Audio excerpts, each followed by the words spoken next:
All right, YouTube folks, feel free to jump ahead about 2 minutes this time. I'm gonna do a couple of quick checks on my sound and audio quality to make sure that things are okay. I've just moved and I've reset up the stream setup and computer and everything. So I want to make sure everything's good before I get started here.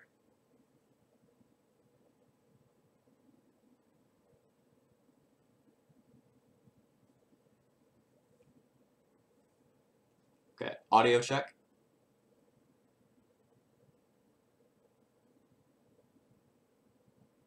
Audio check. All right, audio is good.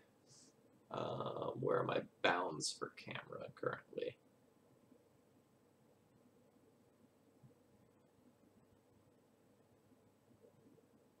Okay, open that on this side.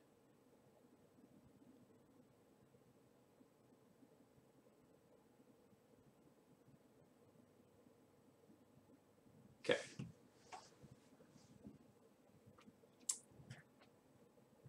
Master, new place looks great. So previously I was living in a house with 3 roommates, and now I'm living with just 1 roommate. So that's going to be kind of nice. You know, less dirty dishes and communal mess and that sort of thing that I'll have to deal with. So that'll be pretty good.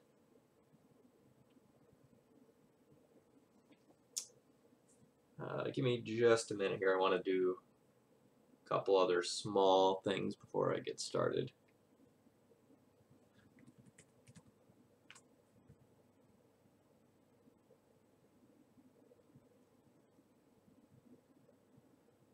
Army of Thalia, the move is going well. I have all of my stuff out of the old place, and I've turned in my keys and everything like that.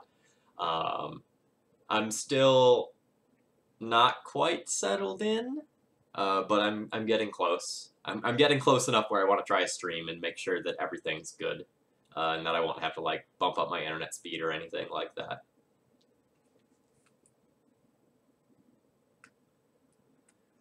Alright, so good afternoon, everyone. My name's Phil Gallagher. I run Thraben University, and today I wanted to do something a little bit special. I just moved, and I'm still kind of in the process of finalizing all of that stuff. And I was going to go in stream, and then I looked at my dashboard and realized that I hit 50 subs. And I said when I hit 50 subs, I would do something special. And this is the start of that. I thought, hey, let's play an absolutely ridiculous deck list today. Let's play some Legacy Slivers. So, for newer players out there who haven't experienced Slivers before, essentially every Sliver has an ability that gives every other Sliver an ability. So we are playing a deck with minimal non-creature spells. We have 8. We have 4 Ether Vials and 4 Force of Wills. That's it. Everything else is either a land or a creature. So, let's survey these, because I know you don't know what all of these do. Sidewinder Sliver gives all creatures, all slivers, flanking, so that when something blocks it, it gets -1, -1. Conveniently killing things like True Name Nemesis. Gale Rider Sliver and Winged Sliver give all slivers flying. Striking Sliver gives them first strike. Sinew Sliver, Muscle Sliver, and Predatory Sliver all give them +1/+1. Crystalline Sliver gives them Shroud, and Hibernation Sliver lets you pay 2 life to return one of your slivers to your hand. Oh yes, we are playing Meathooks. We are playing Legacy Slivers. So anyone not familiar with the name Meathooks, that's a bad example. That's also a bad example. A lot of, okay, Hibernation Sliver is a good example. A lot of these slivers look kind of weird, right? They look kind of like bladey in appearance. Like here's one of the Neo slivers, but that kind of gets the point across. So a lot of these slivers look like they have these giant hooks on their bodies, hence the colloquial name Meathooks for this deck. Oop, not select all. Or sort. That did not work. Alright, well, I'll just manually put those back. Oh, yeah. Like, by Legacy standards, this is, like, a super, super budget deck. Like, on Magic Online, I think this is about 300 tickets or somewhere thereabouts. And on paper, like, you have a handful of expensive lands, but then the rest of the deck is pennies. Like, you have to pay for Caverns. Karaka's got a reprint. It's not that bad. Like, is Cavern the most expensive card in the deck, I guess? Probably. Cavern might be more expensive than Force of Will at this point, due to the reprint. Yeah, so this is like a super budget Legacy deck. Scarlet Spud, this is Slivers Tribal, aka Meathooks. It's gonna be a blast. So, this is one of those decks that you could get into Legacy with on the cheap and then upgrade to something else later. I think this is going to be a lot of fun. I'm looking forward to this. So let's kind of like conceptually talk about the deck, right? So this is a conceptually different sort of Ether Vial deck from other Vial decks of the format, right? So whereas Death and Taxes kind of curves out with its Vial, often putting in like 1-drop, 2-drop, 3-drop, and then more 3-drops like that, or Goblins tries to go big with its Vials, like tending to leave them on like 3 or 4. This deck is using Vial primarily at 2. So you tick a Vial up to 2, and then most of your spells can just be Vialed in from there. So this is a deck that's really good against counter spells, because you have these 4 Caverns and these 4 Ether Vials to get your things in uncounterably. The mana is also surprisingly good for being a 5-color deck, because almost all of the lands tap for 5 colors. Ancient Ziggurat, Cavern of Souls, Sliver Hive, and Unclaimed Territory are all 5-color lands. So what is that? So this is 21 lands. So 1, 2, 3, 4, 5, 6. Yeah, so only 6 of your lands aren't 5-color lands. So I know that this like kind of looks sketchy in terms of mana, but it's actually not that bad.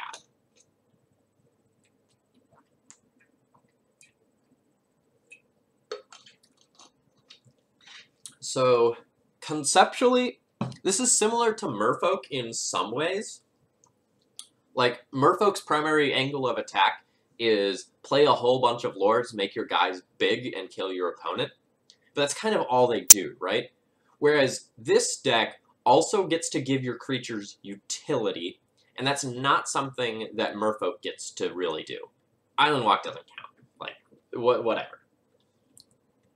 So, your guys can get flying, first strike, flanking, and even other things out of the board as well. You know, the ability to be protected or the ability to, like, bounce in response to something. So this deck can be, like, surprisingly resilient and annoying against other decks of the format. It's a little soft to combo in Game 1. That's just kind of the nature of the beast. That's what you accept when you register a deck like Slivers. And that's why the sideboard is almost entirely, like, anti-combo cards. So, like, taking a look, you have 4 ley lines per graveyard-based hate, 3 Canonists for Storm, 2 Containment Priests as additional graveyard hate, and for things like Sneak and Show as well. And then you have 6 fair cards. You have 2 cards that help you race. Siphon Sliver gives your Slivers lifelink, and Darkheart Sliver lets you sacrifice a Sliver for 3 life. You have 2 Harmonic Slivers to answer annoying permanents, like, say, Umezawa's Jitte, that might be problematic. And then there are these 2 Hunting Slivers, which give Slivers Provoke.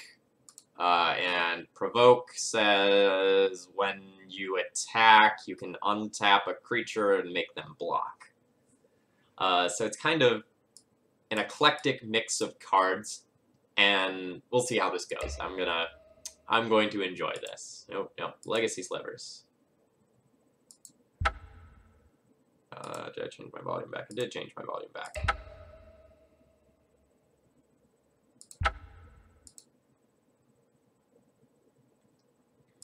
Sliver that grants banding. Ugh. So I didn't make any changes to this deck list. Daniel Nunes 5-0'd with this deck list. So that's infinite more experience that I have with Slivers. I have some questions. Like, I don't really know if Hunt Sliver is amazing. I kind of want a second Siphon Sliver.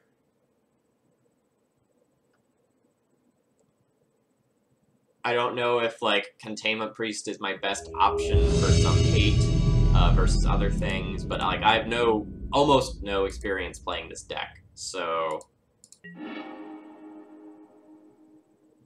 we're just gonna give this a go.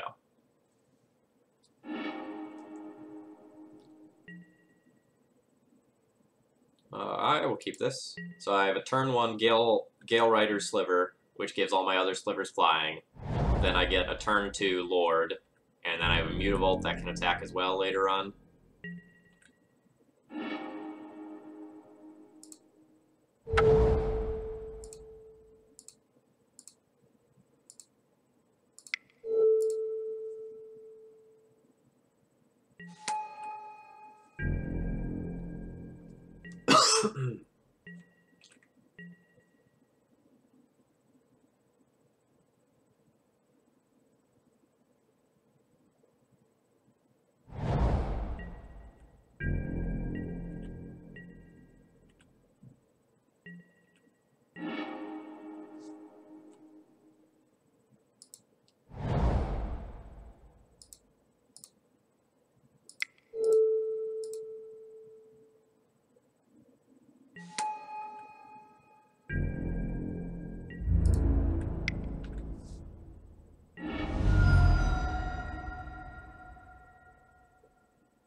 Abrupt decay on my Lord. That's fine.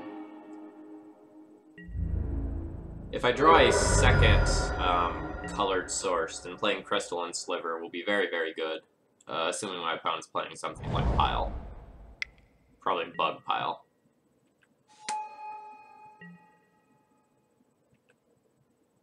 Oh, I hate Merfolk. This is different. This is way better. Alright, good luck with that Cabal Therapy, sir. Good luck.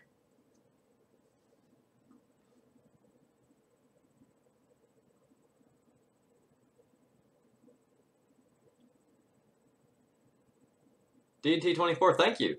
I mean, 50 subs is a big deal. That's a lot. I'm very, very, very happy about that.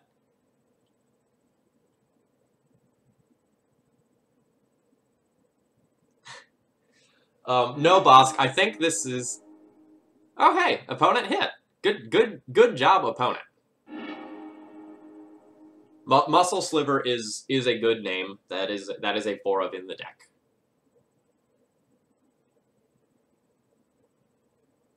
Yeah, Bosk, I think if this was a paper event, that would be like 100% a skill testing Cabal Therapy. But I imagine that in reality, that was just a, like, quick, let's Google this and figure this out test.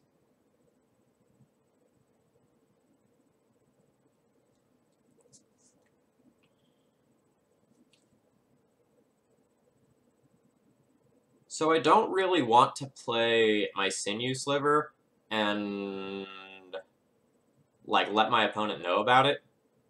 Might just be correct to, though. Like, it's my best use of mana in terms of efficiency.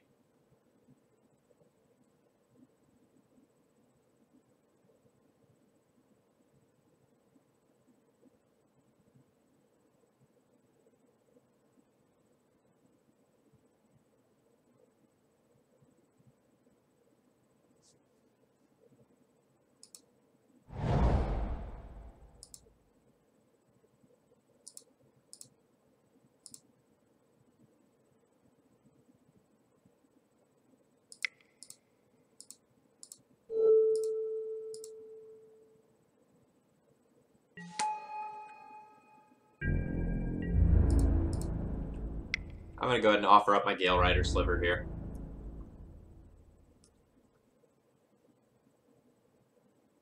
Since I have another one, it's not particularly valuable.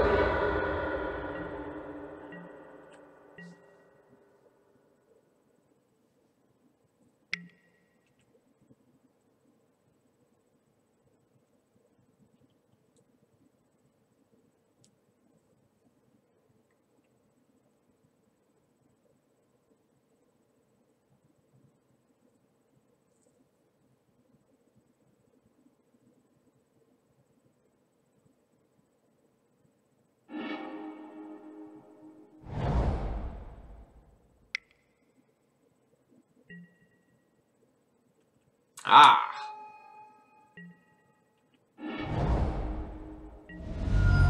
That's the brainstorm tech right there. That's a great brainstorm. So my opponent is playing this sort of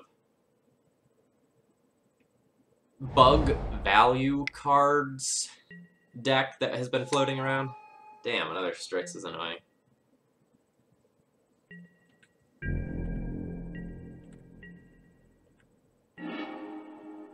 Okay, that's pretty good.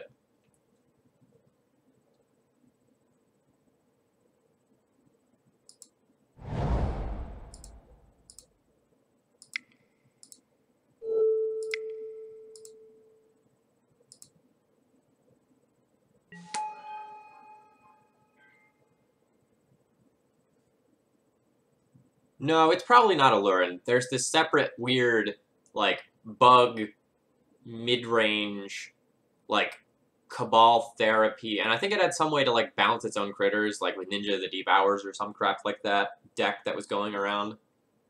So I think that's what's happening.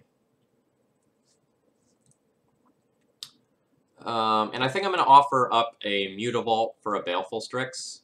I want to keep my Sinew Sliver.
So this is going to name my Gale Rider Sliver so that my dudes can't have flying.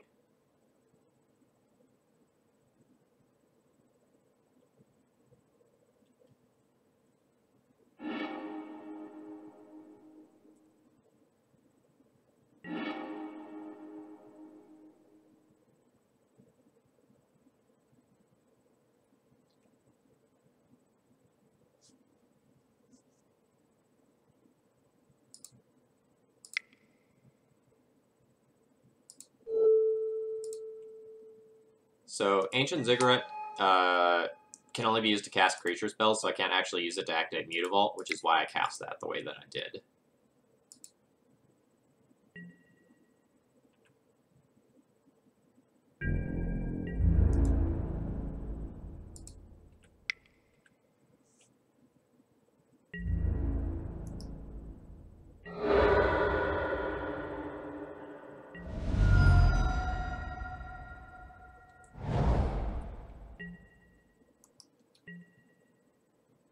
Oh, and Bosk, I missed your other comment. I'm playing Daniel Noon's list, so I've made no changes to a deck list that 5-0'd.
So I can hit for 6, 12, have my opponent on a 3-turn clock. What if I play another one of these? Does that change the clock?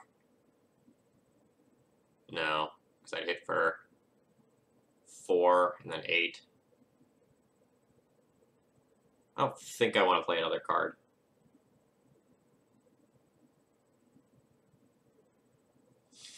Who wins this match? A tribe of meat-hooking sliver monsters, maybe from outer space, or one black-green bannable boy?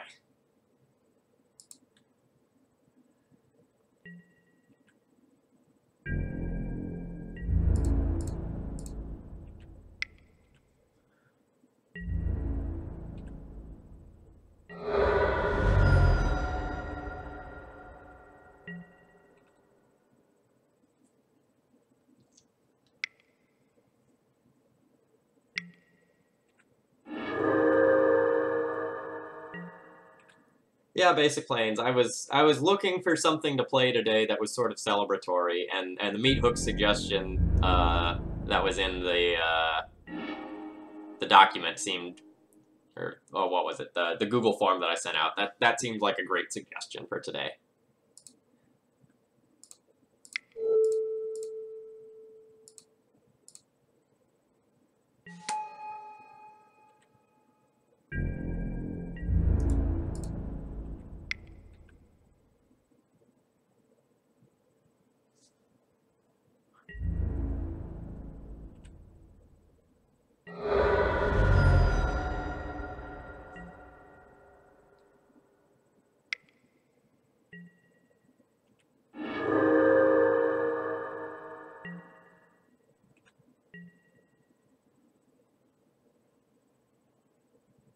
All right, go little slivers, go! You did it.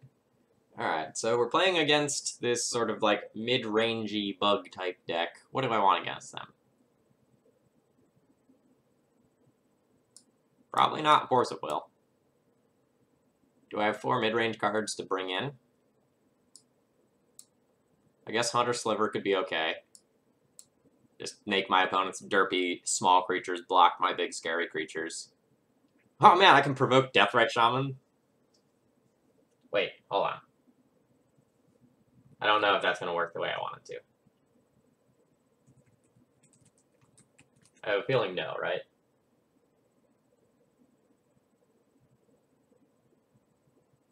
Oh no, block if able, so they can just use an ability. Rats. Still probably bringing that in.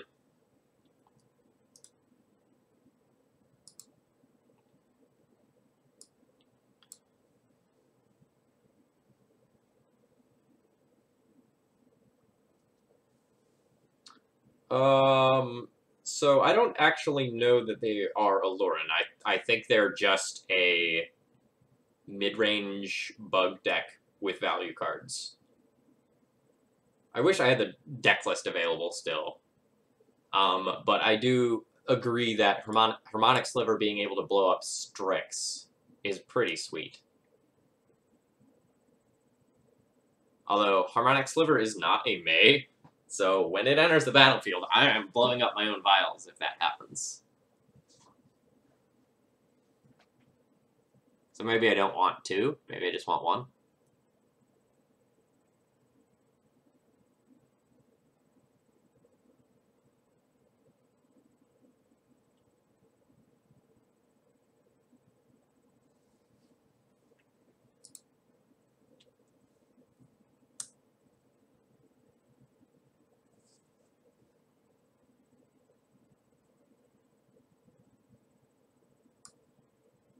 Maybe I do want 2. I don't really have manipulation.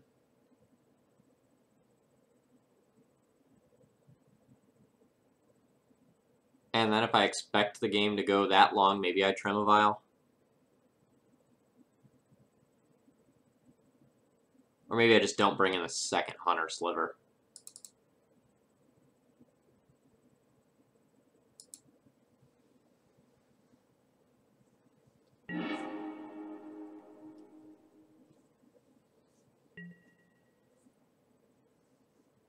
This is pretty good. So I don't have a cavern, so my things can be countered. But other than that, everything's grand.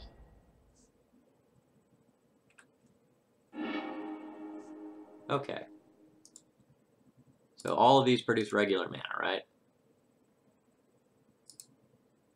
Yes.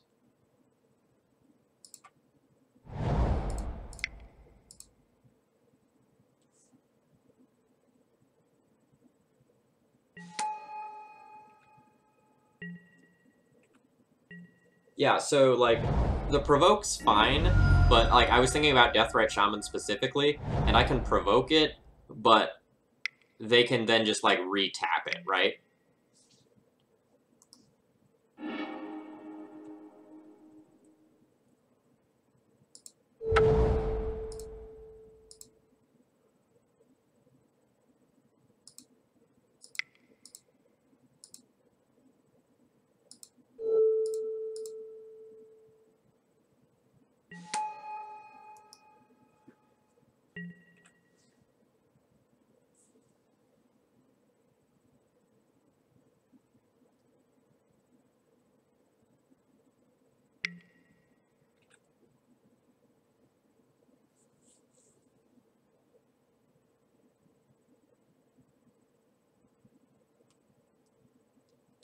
Yeah, so, Bosk, there are a handful of other slivers that are, like, good in this deck that aren't in this deck list.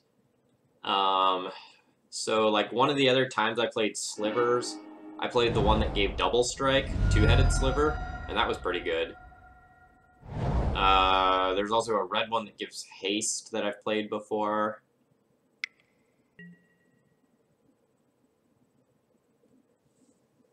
So you're going to just duress me? Okay. Deal.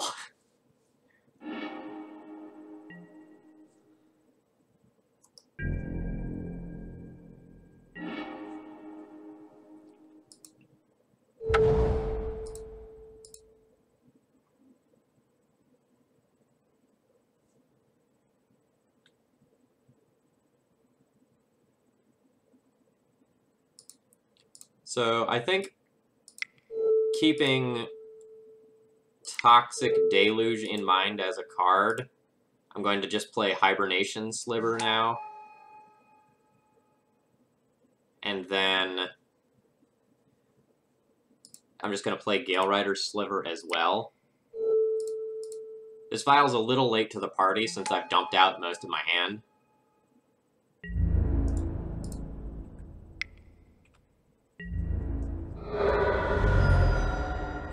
I actually don't think the Collective Brutality was that weird of a play. Like, my opponent probably doesn't know my deck very well. They can't Collective Brutality and kill one of my guys due to Crystalline Sliver being sweet.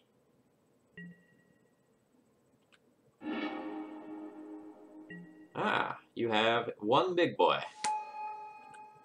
However, your big boy does not fly. Gross.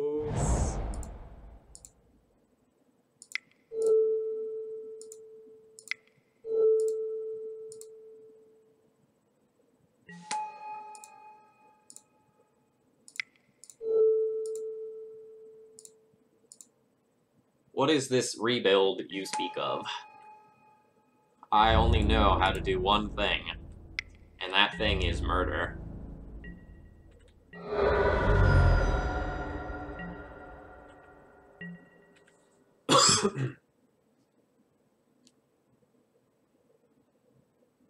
We did it, chat. We did it. We murdered them with our Meathooks.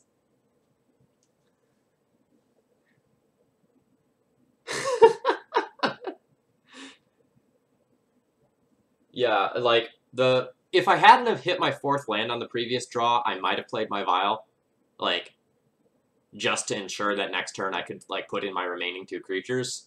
But, like, with hitting the 4th land and being able to, like, play out all of my remaining cards over the next couple of turns, I just didn't need that.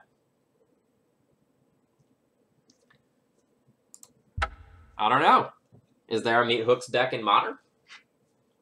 I feel like a lot of these slivers that are good are too old to be in Modern.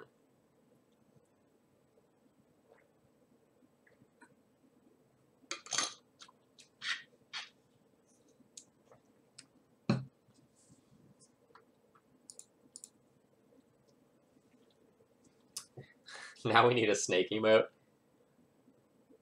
Well, we're not going to get a snake emote, but I will be getting a new piece of art for the stream. I've seen the sketch and I've seen the first colored version.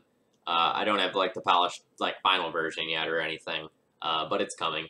I have a stream starting soon image being made. It's really nice. You all will like it, I think.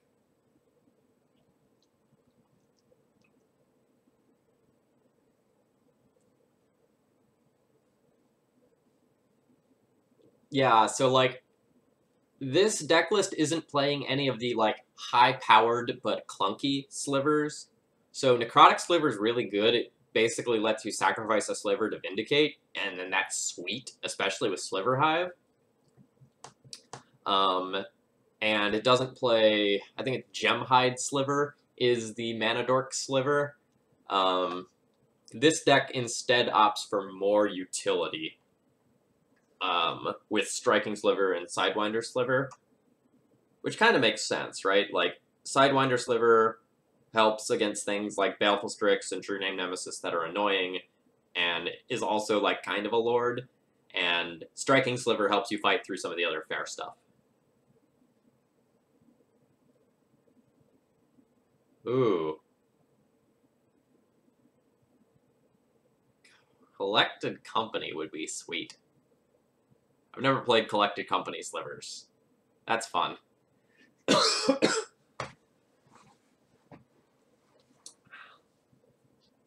Mana Weft.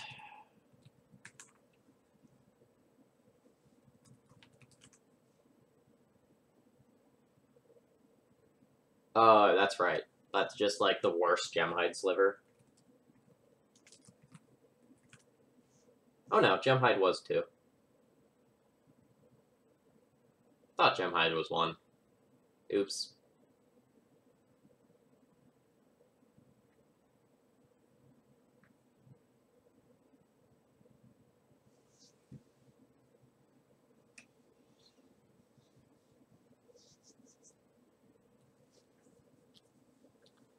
So, like, I really dislike Merfolk, because Merfolk does one thing, right? Like, Merfolk does one thing really well, and it's get big and attack. And it does that thing better if your opponent is playing islands. That's all that deck does. It's essentially like a pure aggro deck. Whereas this deck is more annoying, right? Like, the creatures that I'm playing give my other creatures so much more utility that, like, you get real sort of game to your play, right? Like, the combat math gets kind of interesting. Hibernation Sliver and Crystalline Sliver are, like, really good protective options that Merfolk doesn't have unless you go out of the tribe and play something like Kira Great Glass Spinner. I'm not going to say that Slivers is a good deck. I absolutely cannot say that in good faith. But I like it better than Merfolk.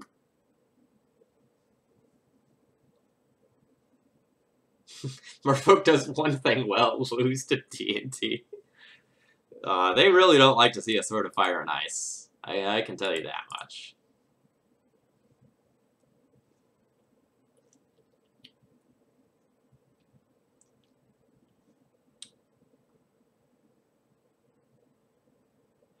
So I kind of want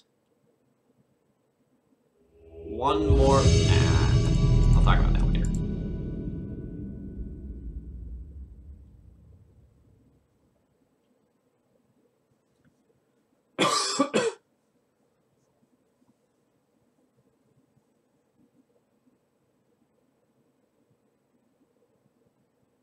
Oh, after all of that, am I really going to not get paired against this opponent? Because that'd be so sad. I waited for over 4 minutes. No. Alright, I will talk about this now. I kind of want one more just good generic fair card.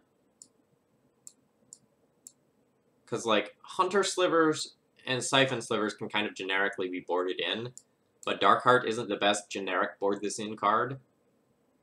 So, I kind of just wanted one more generic sliver in the board to board out for the Force of Wills when the forces aren't good. But maybe, like, one of Darkheart or Harmonic will be fine most of the time.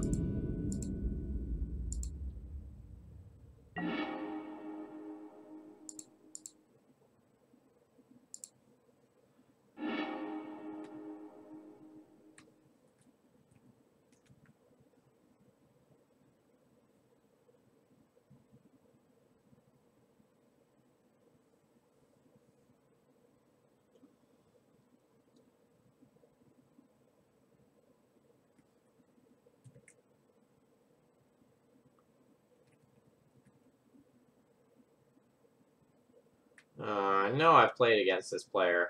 I didn't record it because I was playing with random crap. I'm going to keep my hand. I have uncounterable threats and a couple of lords. A good insurance policy.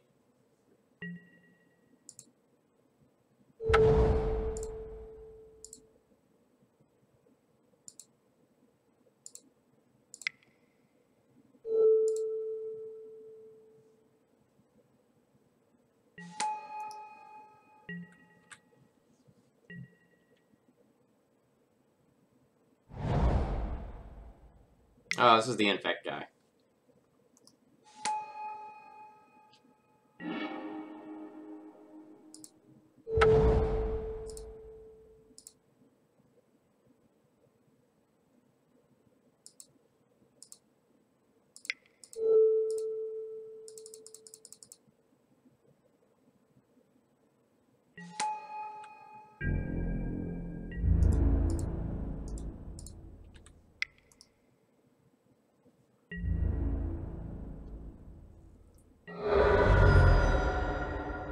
I'm going to have a relatively fast goldfish.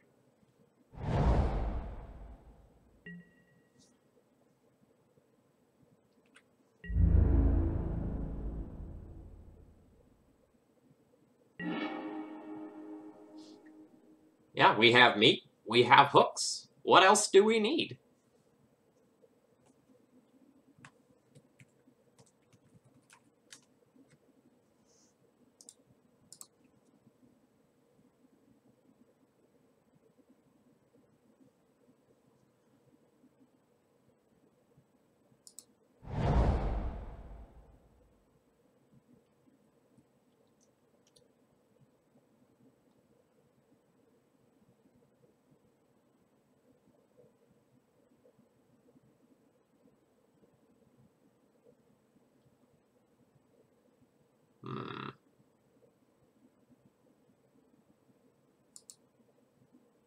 Well, Predatory Sliver is the one that I definitely want to resolve here.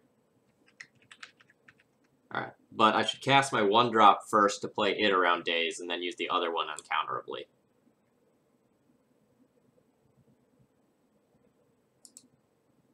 So I guess I'll do Striking Sliver.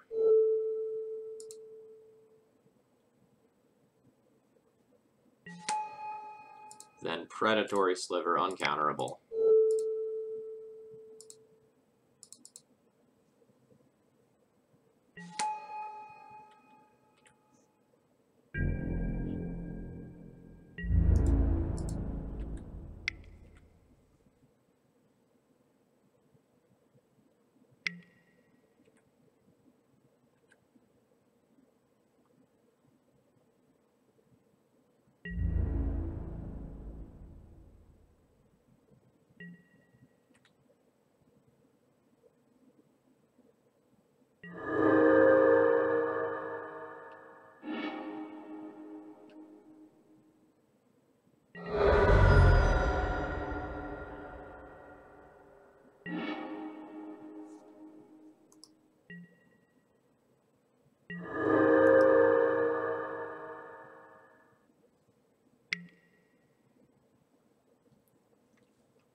kind of inconvenient that my Gale Rider Sliver died.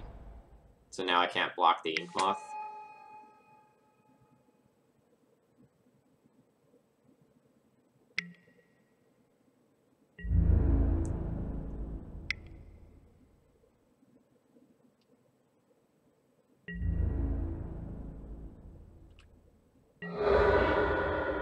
Oh, that's an amazing draw.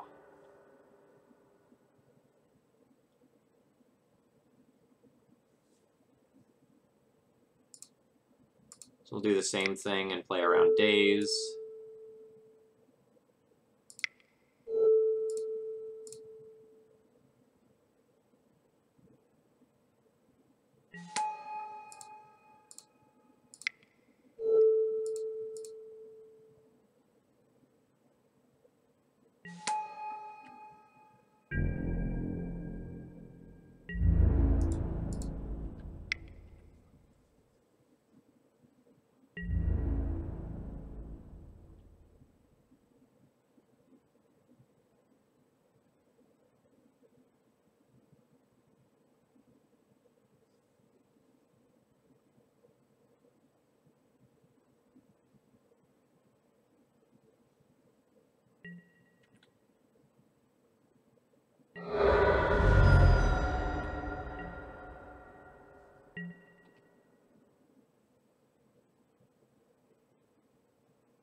Look at me. Look at all the slivers I have.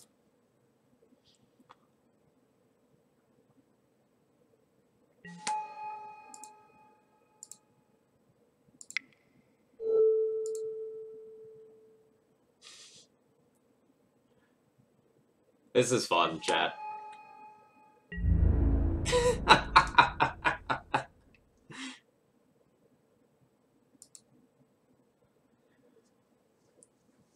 So what's good against my opponent?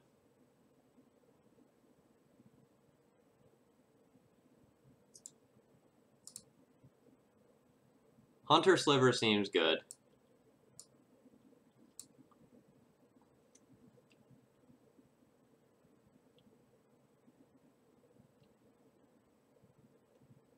Canonist is acceptable. I don't even know if I want to bring it in, though. Like, in a deck like D&T, I'd 100% bring Canonist in. But here, like, bringing Canonist in might have a real cost of me not being able to, like, cast Crystalline or Hibernation Sliver. So there's that to consider.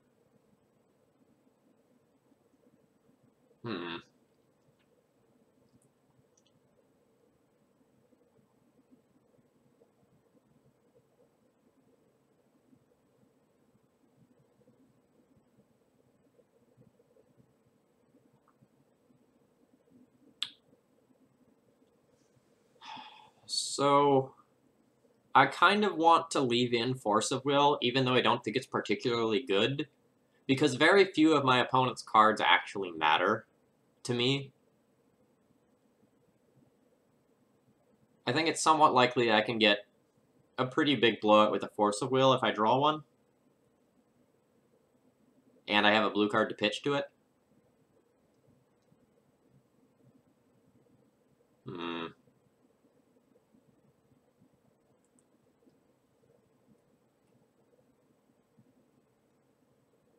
I think I want Force of Will on the draw, but not on the play.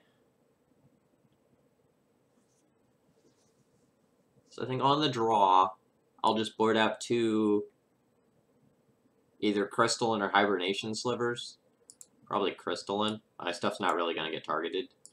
So I'll pull 2 Crystalline Slivers and just board in these 2 Hunter Slivers and call that good.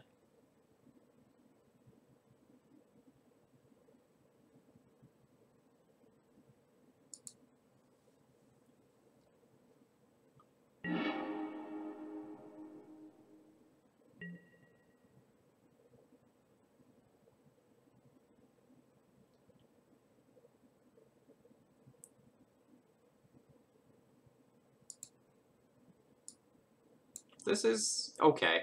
Like, I get Cavern for, like, Sidewinder Sliver into Sinew Sliver into, like, Striking Sliver plus attack, maybe?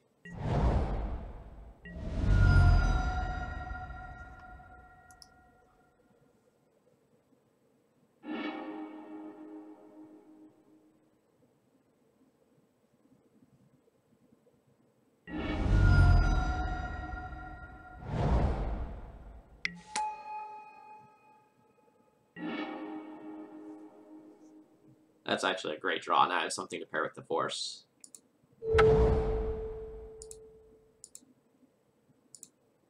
So now I'll play Striking Sliver instead.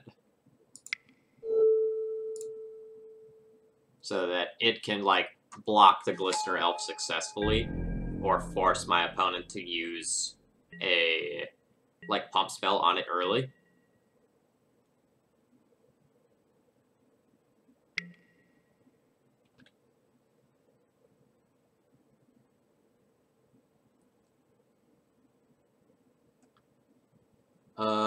Bosk, I brought in the Provoke Sliver.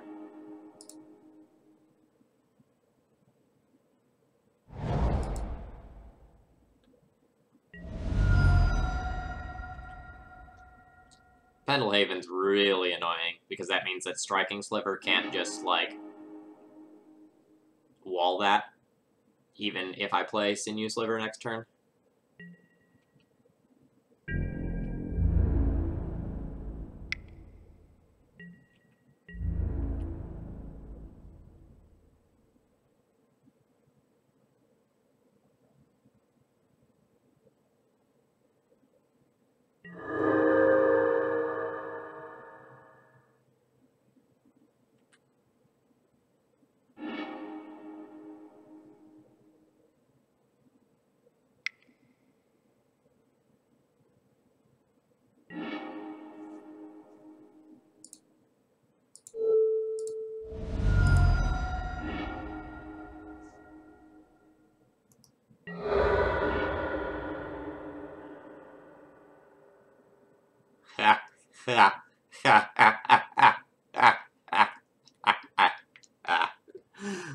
uh...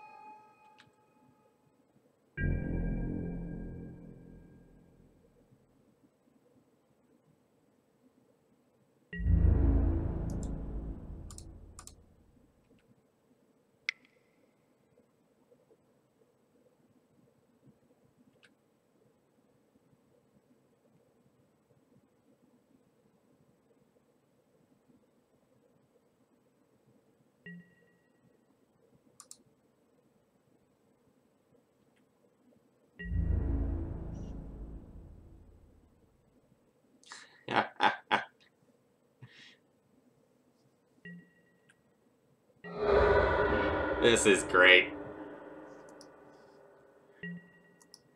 Look at these red slivers bullying opponents' threats.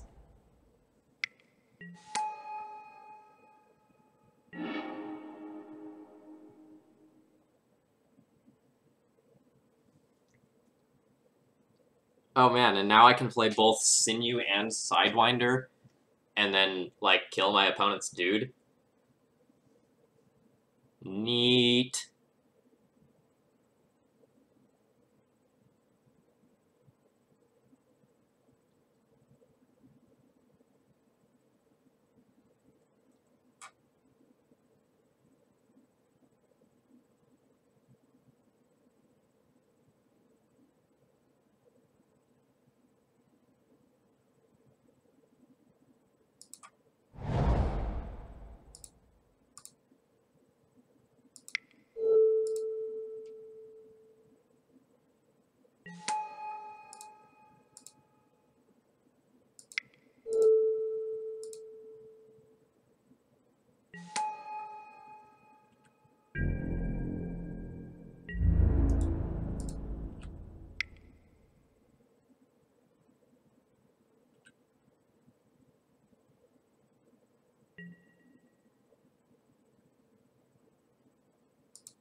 I guess maybe I should have had him block, like, I should have provoked with striking Sliver instead, in case something actually happens to my Hunter Sliver, and my opponent, like, invigorates. Then I lose that, and I don't get to do it again.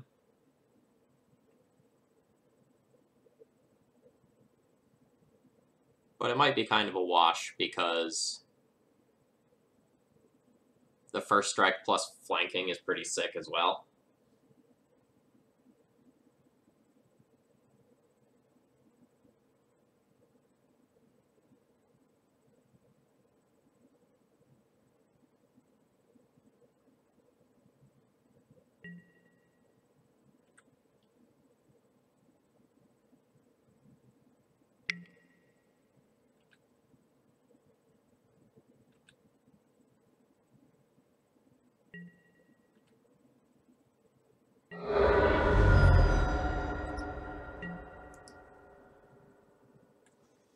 Alright, opponent basically needs, like, Invigorate and Berserk to kill me. Otherwise, I'm feeling pretty good.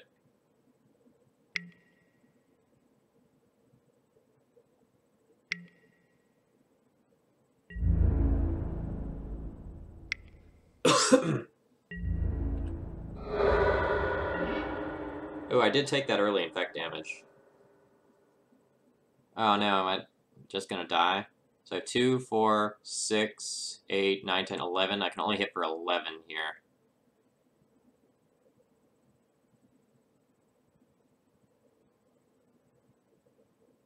No.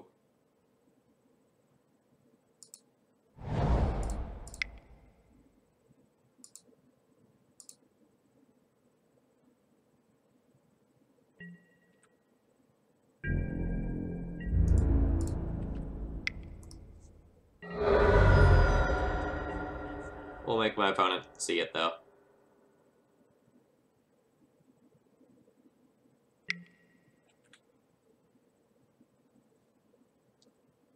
Oh, I guess they didn't have enough mana to just kill me, right? They would have needed a natural land drop there to kill me.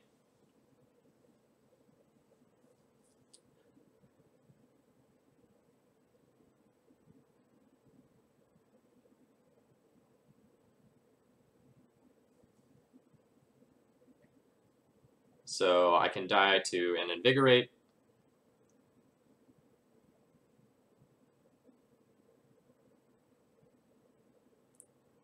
I can die to anything that can pump for 2 for a single green mana. Like Blossoming Defense, I guess.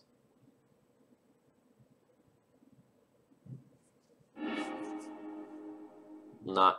Yeah! Slivers just getting there. Unstoppable Legacy Menace.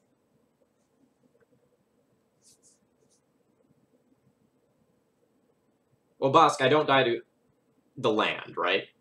Like, once they brainstormed, I don't die to the land. If they just naturally drew land and went, like, activate Nexus, activate Nexus, Pendelhaven, then I die. But since they used a mana to brainstorm, I didn't die to the land.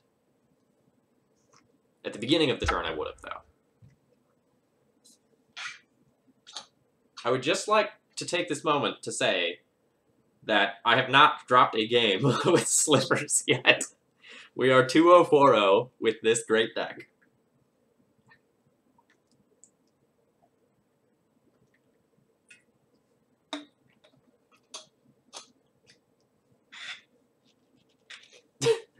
They expect D&T.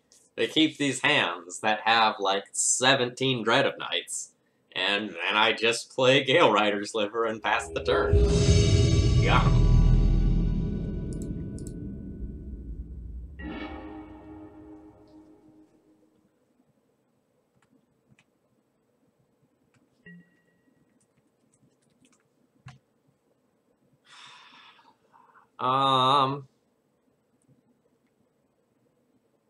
So this hand is a mull to 6 where Force of Will doesn't do anything. I don't have a turn 1 play, but this hand is, like, hyper aggressive. So I'm still gonna keep it. So I go turn 1 Mutavault, turn 2 Cavern, play a Lord, turn 3 second Mutavault, play another Lord, and then if I draw a fourth land, just like... Ooh. Oh, this is beautiful, beautiful, beautiful draw.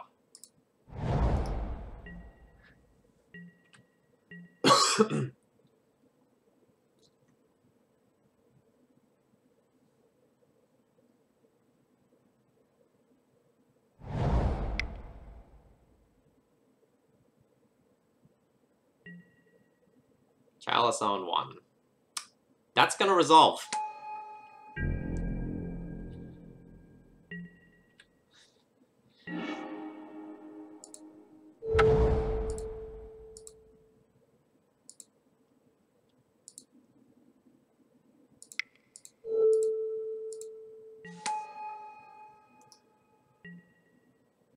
Little does the opponent know what horrors await.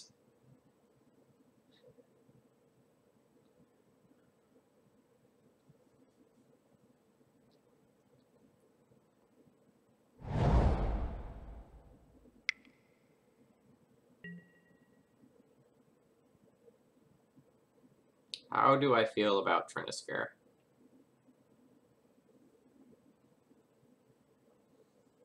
I can force this Trinisphere just so my stuff doesn't cost very much, but then I don't have anything to do with the force.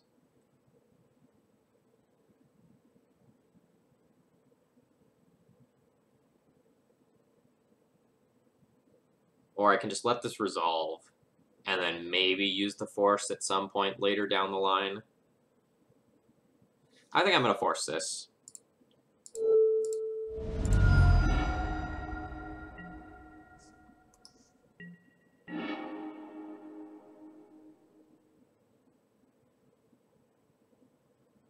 Our Army of Thalia, we provoked their idiots, and we won.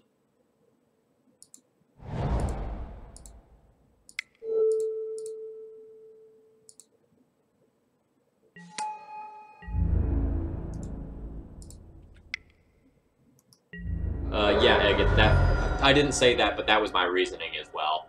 Like, I don't want to hold up mana for force when I have double Mutavault available.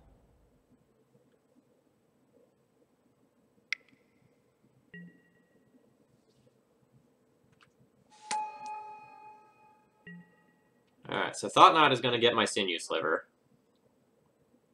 Which is annoying, because then all my Slivers are going to be 3/3s instead of 4/4s.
Getting a little tricksy.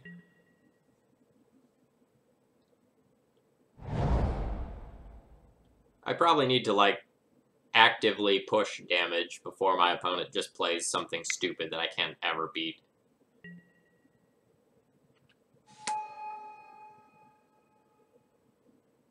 And if that's the best I've got to start off with, I'm fine with that.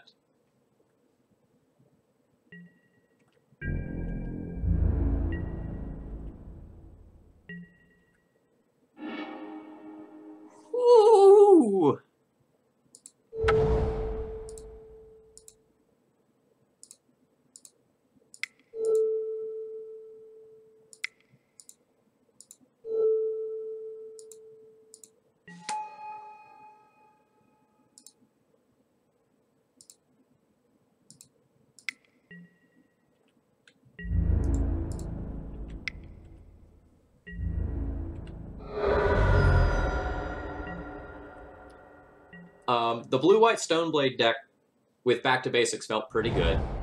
I don't know that I've played enough of the deck to like really tell you what the matchup percentages are like, but I felt good against just about everything that I played. That's what I'll say. How do you deal with K-Command? Like, True Name Nemesis does a pretty good job of just killing them, even without equipment. So, you're not relying on equipment nearly as much as D&T is to get your kills. Yeah, flying has been very good. Alright, this whole provoking thing might be good. Alright, so I guess, like, the question I want to ask is, if I know my opponent is playing all of these, like, Trinosphere type things, do I just want to board my Force of Wills out? Like, are those Trinospheres staying in the deck? If the Trinospheres aren't staying in the deck, then Force is probably fine. But if they are staying in the deck because I'm just, like, this, like, Overwhelm aggro style deck, and they just want to try to play that early, then I should probably just board these out. Like, I definitely want Harmonic Sliver.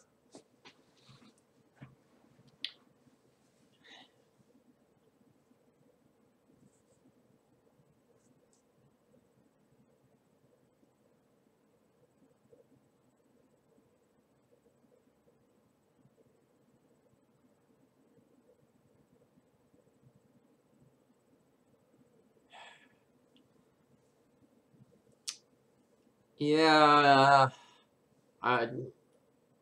Eli, you might be right. But it's, like, kind of a weak card, generically speaking, right? Because I'm a Vile deck.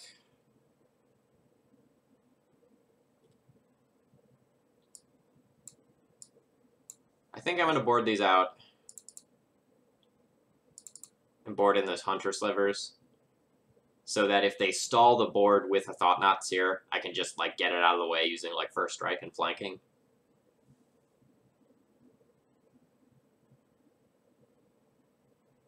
I don't really know if this is correct.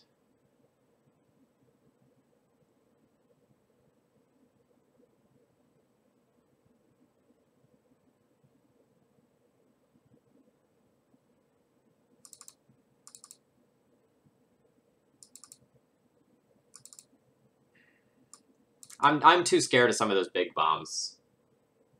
I'm gonna keep the forces in hopes of, like, snagging something like an Ugin.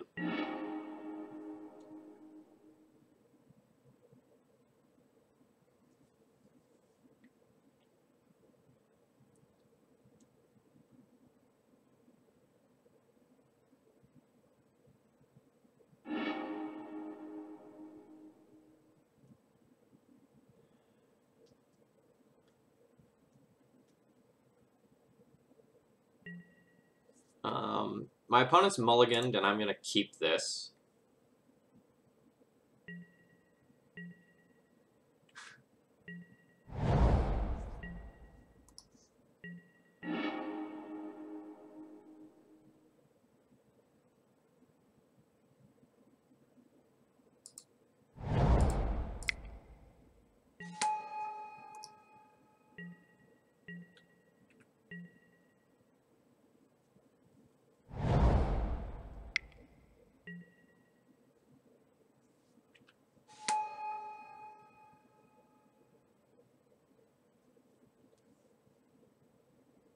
Marriage, like, those nights happen. Like, sometimes you just don't get to play Magic, and you have to accept that.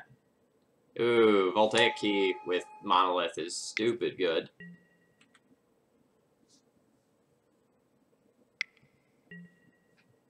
Alright, opponent essentially has a God start. But they don't have very much gas left.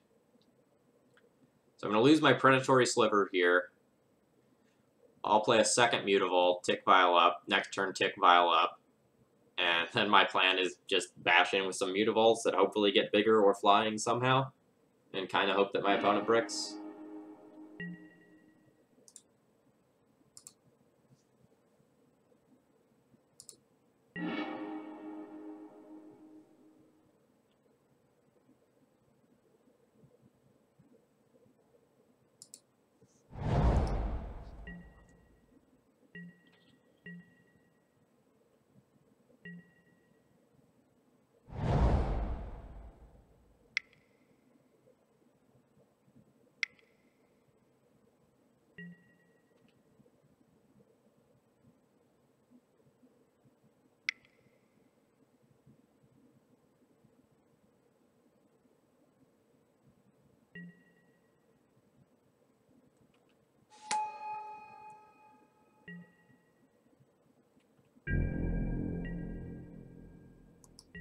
So I'm not dead yet. Like, it's not unreasonable that I could build up enough to, like, actually just beat this Worm Coil engine.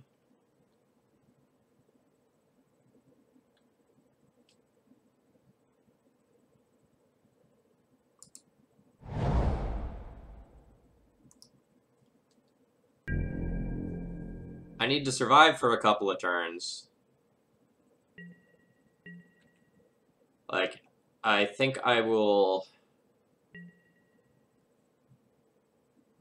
A lot of Cloud Post.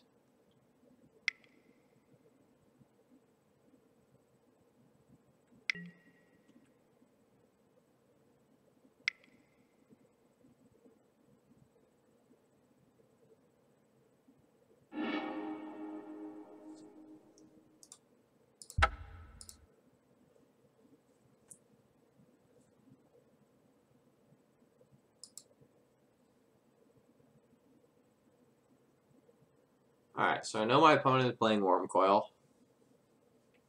And I know they're playing the big stuff that I was scared of that I wanted to force. I do think I need to keep these in.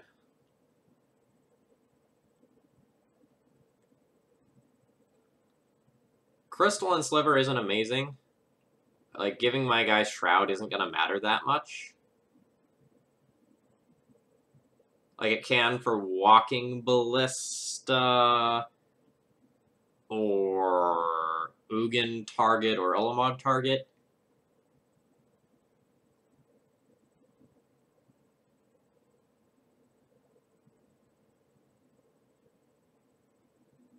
Yeah, my opponent's hand was amazing. That would have been very difficult to beat just about no matter what we had.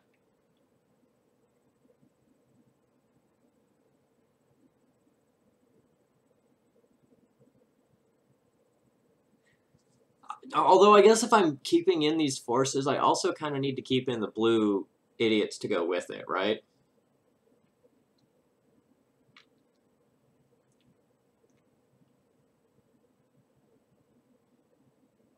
Maybe there's some world where I'm just, like, not supposed to play force, and I'm just supposed to go, like,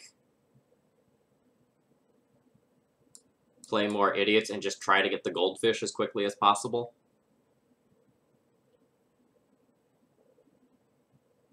Hey, Ken.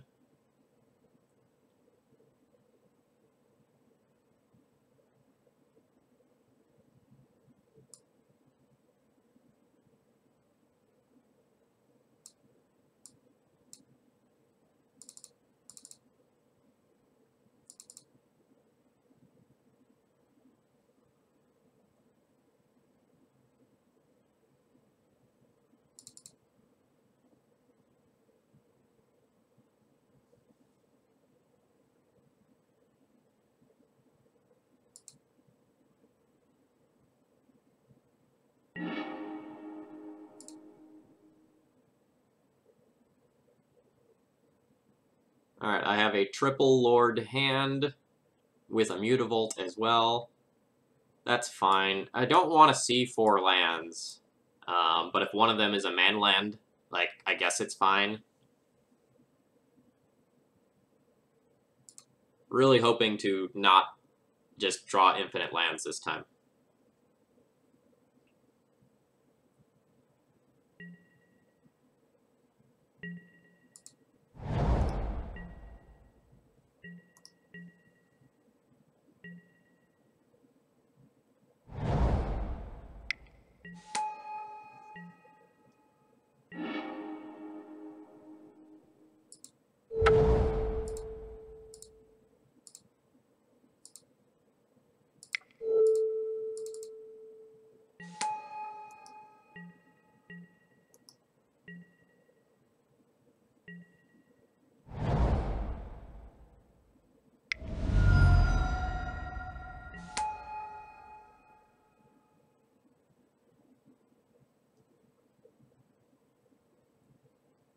So Thought-Knot will take one of these lords, and then I'll get to play another lord and the first strike Sliver on my turn.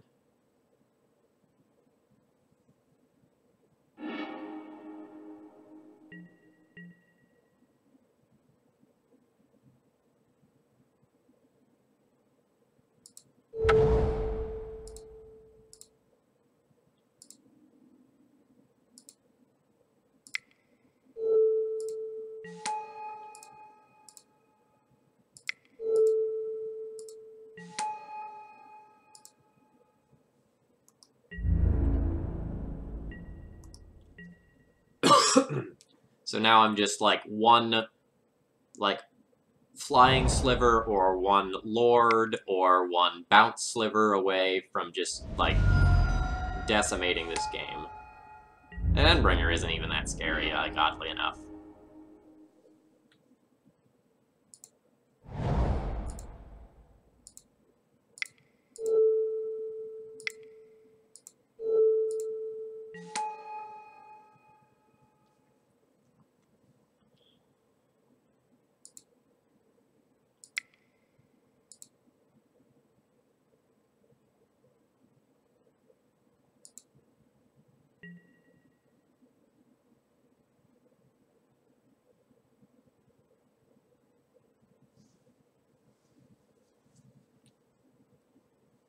Sorry, I'm just thinking if I shove here. I think I just attack with a Mutavault and dome my opponent for 5.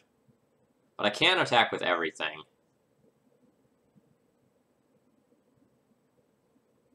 Then my opponent could block 2 lords. Kill both of them, or kill one of them. So if I attack with everything, all these have first strike, so my opponent could block one of these with Endbringer.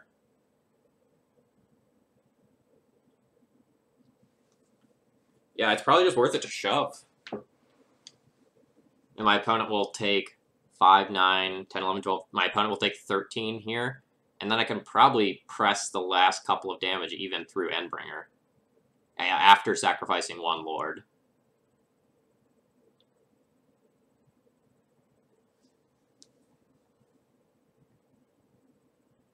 I think that's fine.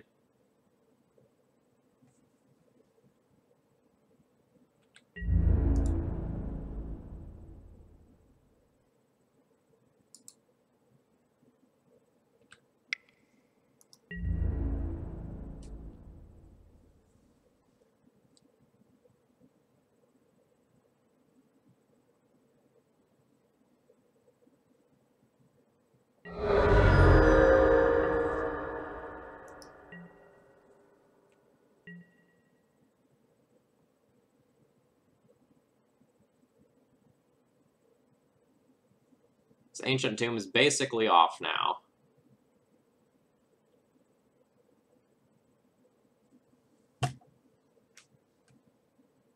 And I think my opponent's just dead. Yep. Chat, let's take a moment and just, like, admire this beautiful scoreboard right here. 3-0 with Slivers, with only 1 loss in games so far. Beautiful.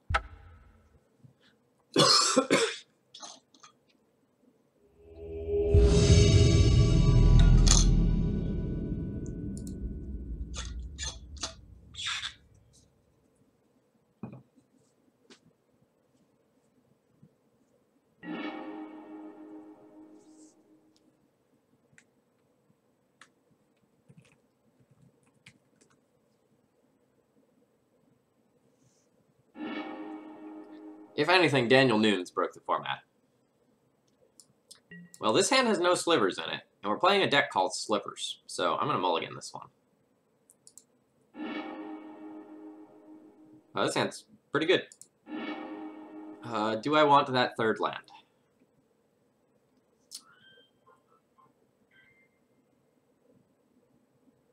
If I keep this, I go turn 1 Gale Rider, turn 2 Wing Sliver, turn 3 don't have the ability to play multiple cards, I'll just bottom that.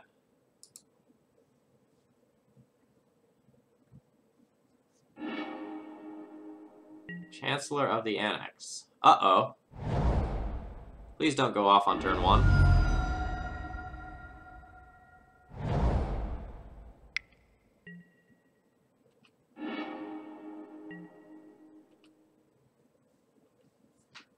I mean, we even had a force. They had to have the Chancellor, too.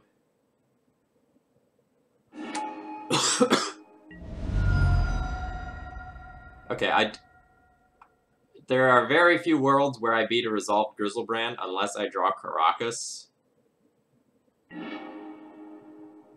I am just going to concede right here.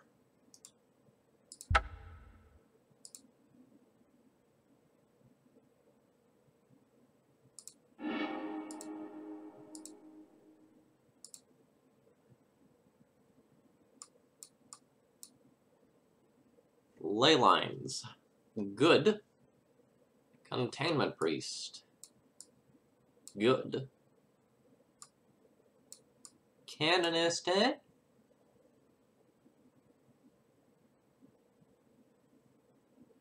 Yeah, Chancellor's okay. Free mana tithe, solid.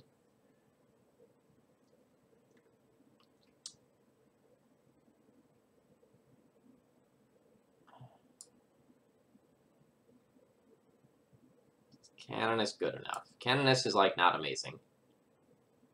I don't know that I want to make the mana worse by playing Canonist, even though it can do things.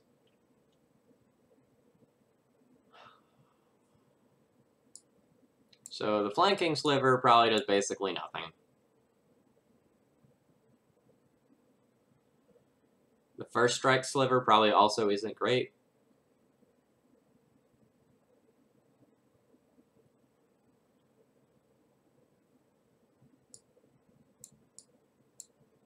This does, like, decrease my kill speed significantly, though, because, like, I'll be losing the opportunity to just, like, go 1-drop into 2-drop Lord, attack for 2 on turn 2. But that's probably fine.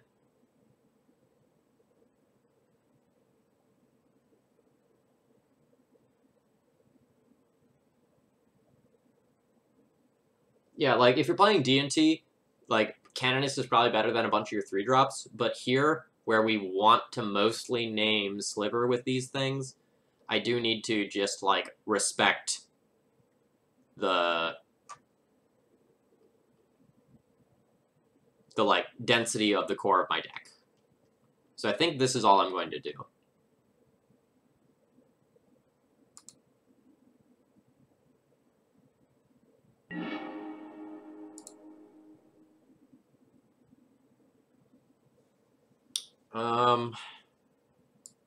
So this hand has 2.5 slivers. But these aren't, like, super relevant slivers. I'd rather mulligan into some graveyard hate. Alright, chat, how do we feel about this hand?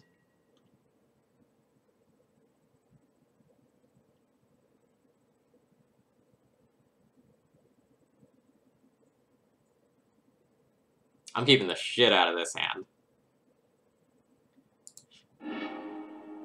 That's going to the bottom.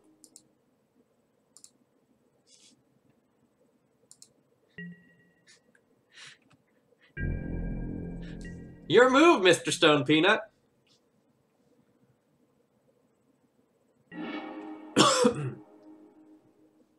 Unmask, target me.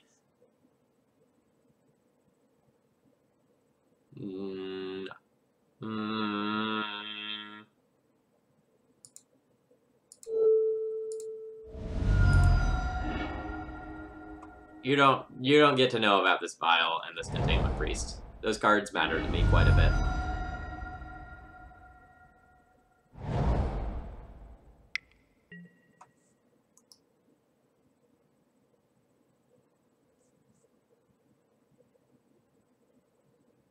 I also just don't want my opponent to, like, take one of my guys and reanimate it.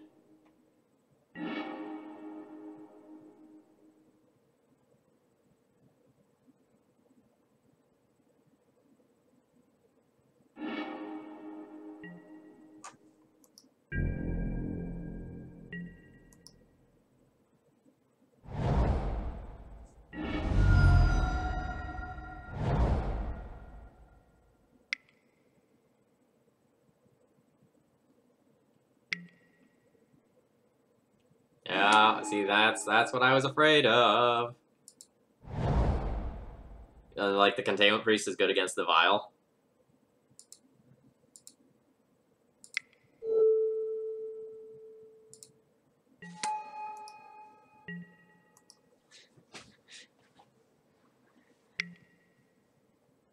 Muscle Sliver, no!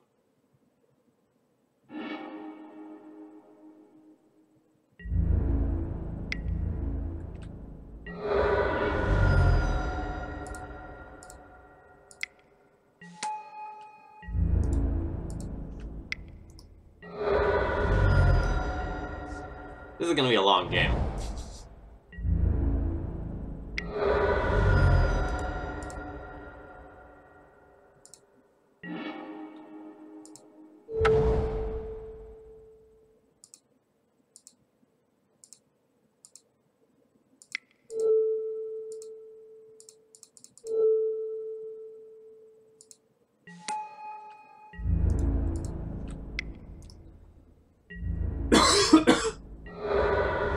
Oh yeah, this game got all sorts of weird.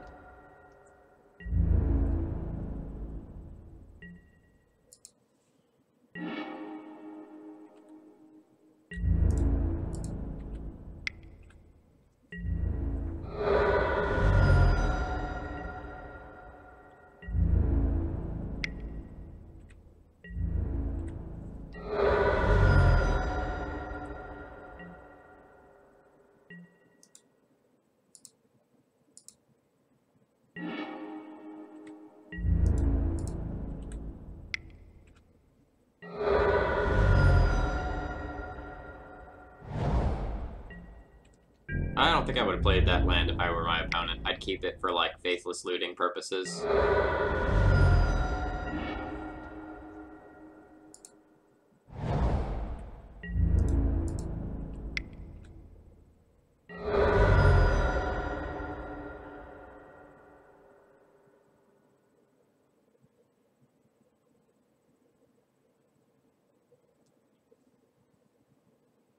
Yeah!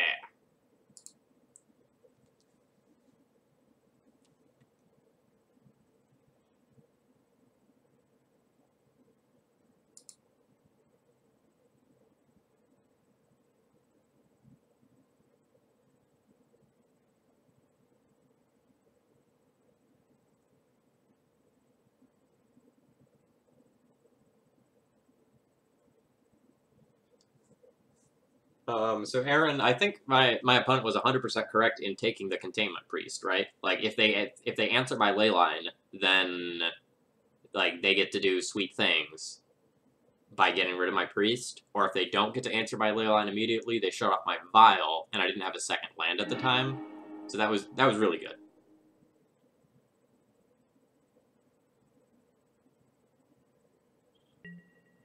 So this has a Force to stop a first play, but I don't have a second land, and I might do literal nothing with this hand. Well, oh, actually, I guess I have 2 Forces, right?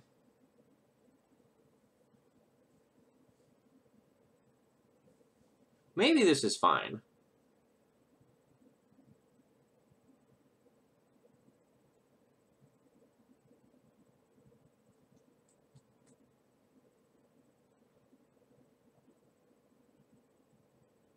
I have 20 lands left in the deck, plus Ether Vial.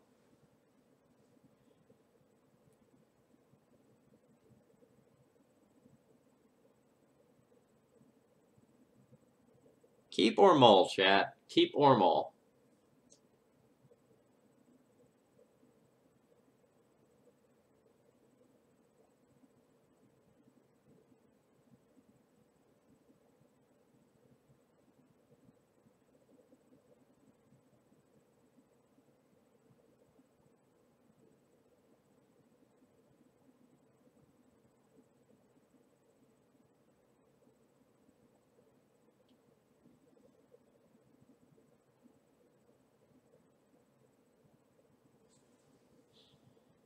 I don't think I can throw back a double Force hand against a combo deck.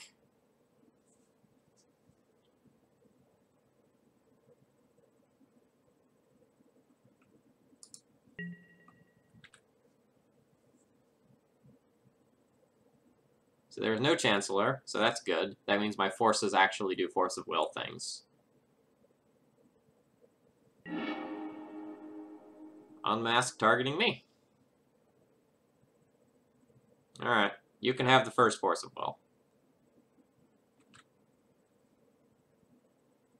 Yeah, I can never cast Leyline.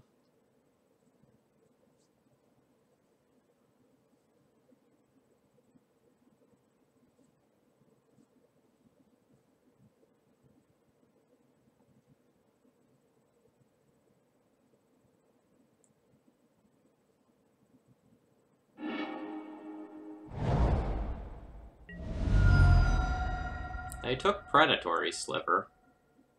That's interesting. Do they have Cabal Therapy? Because if they have Cabal Therapy, this isn't going to work out the way they want it to work out.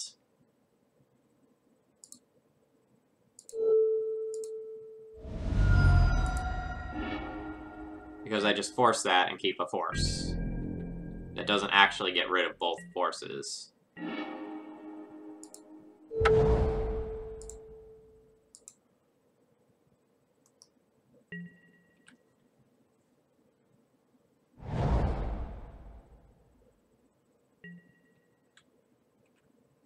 Come on, land.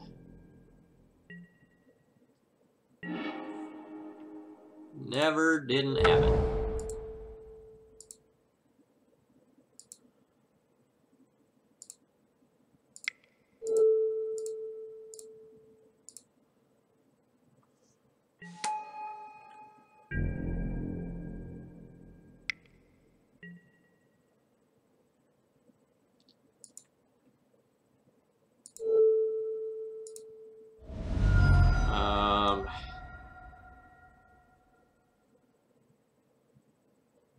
I'll pitch the Shroud Sliver. And I always go after Entomb when playing against Reanimator, because Entomb is just the best card in the deck. Not close. So if I can keep the fatties out of the graveyard, then the reanimation spells don't matter that much.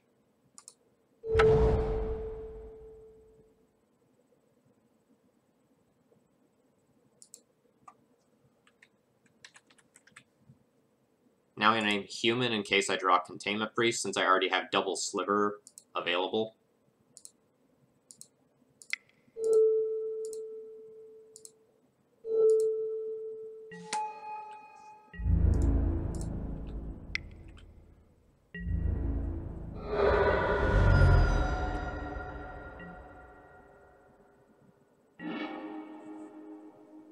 I mean, Fairy and Leyline do different but similar things. I personally tend to err on the side of playing Fairy over Leyline for the surprise factor, but Leyline can be better because it can't be, like, duressed away or anything.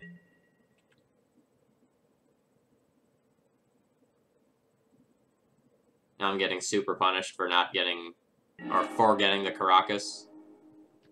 Oh my god, opponent is, like, terrible. This is going to be, like, such a blowout.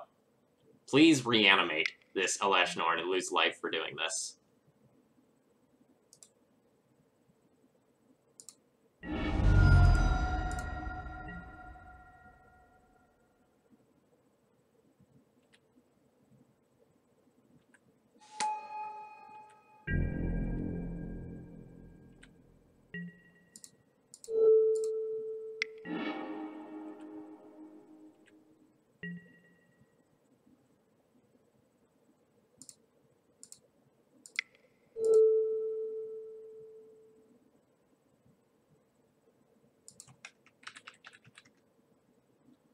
So because I put this on Human, in order to double spell, I have to Muscle Sliver and Gale Rider Sliver this turn.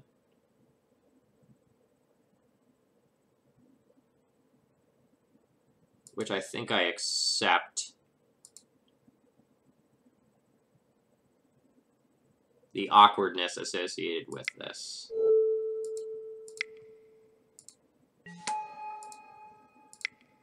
There's a world where my opponent goes, like, Faithless Looting into Reanimate Elesh Norn again, and I lose both of these, but then I just get to, like, rebounce it, then play Hibernation Sliver.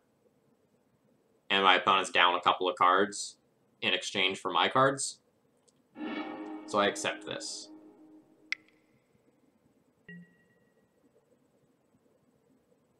Yeah, this is 100% acceptable.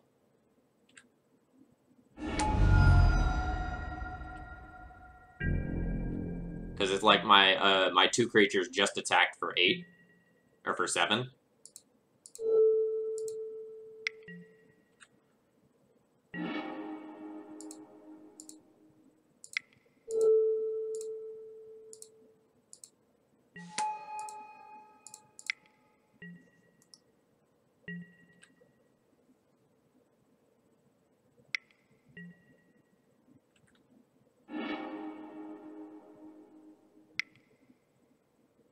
This is just Dark Ritual Flashback Faithless Looting, because that's what it feels like. Vosk, I think my opponent has never played against Slivers before, and they didn't realize how badly Hibernation Sliver was about to wreck them. I think that's what happened.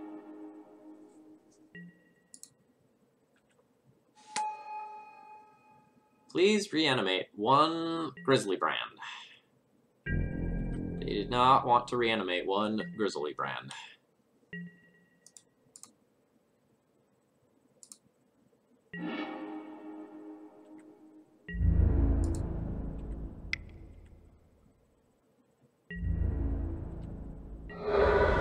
I'm going to play this land in case I draw Sliver Hive.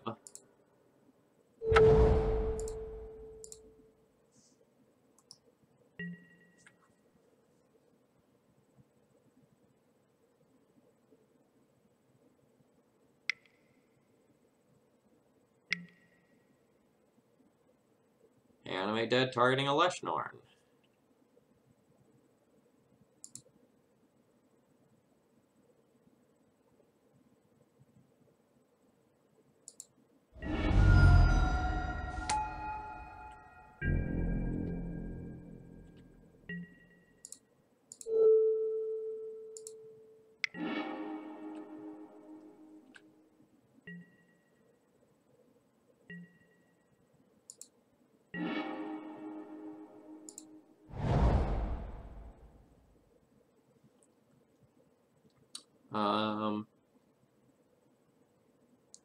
I don't think I need to cast Hibernation Sliver, but I think there's very little downside to me doing so.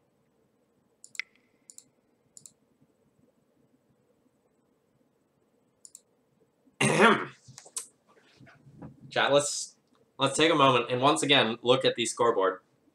We are now 4-0 with Meathooks. We're doing it.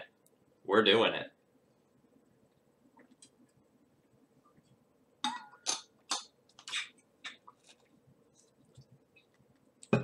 I wonder if my opponent just, like, did not have any non-legendary creatures in post-board against me, or for some reason. Like, if they didn't have something like Tidespout Tyrant or Grave Titan in the deck, maybe the Leshnorn was their best line. But that it seems like super unlikely that they wouldn't have at least some of that stuff in, so I think they just punted that one away. Meta super unprepared for Tribal Vile decks, confirmed. Join us next week as we play Legacy Rebels.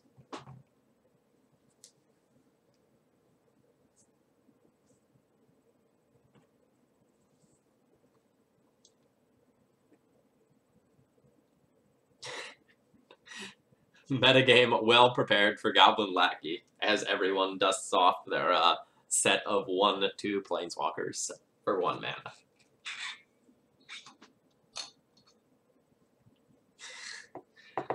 Vile elves. Ugh.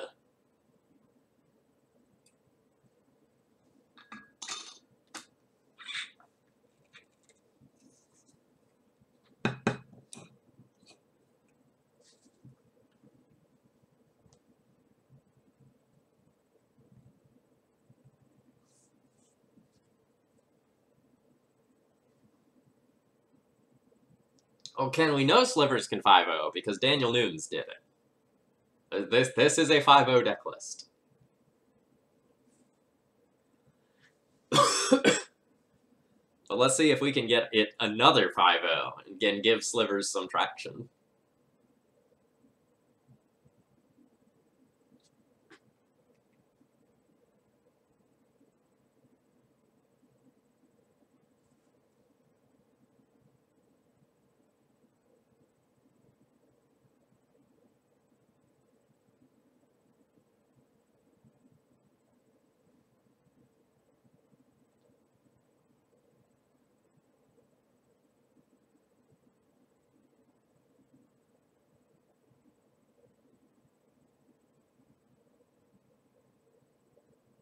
Sorry, chat, I need to send a message real quick.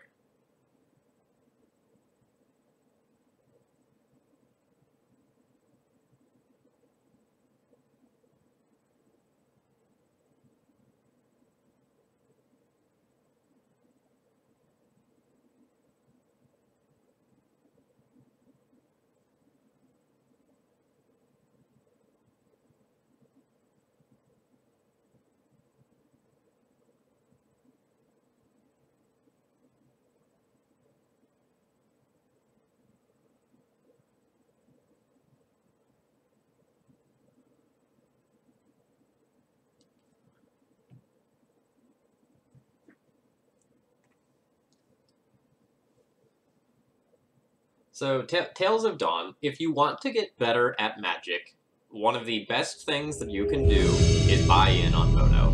The amount of testing and quality of testing you get in will be way higher than what you are doing right now at your local store in most cases.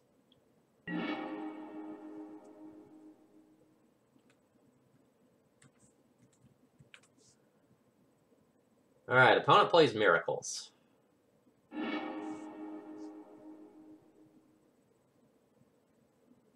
We have a Cavern of Souls hand against Miracles, and my opponent has mulliganed. Deal.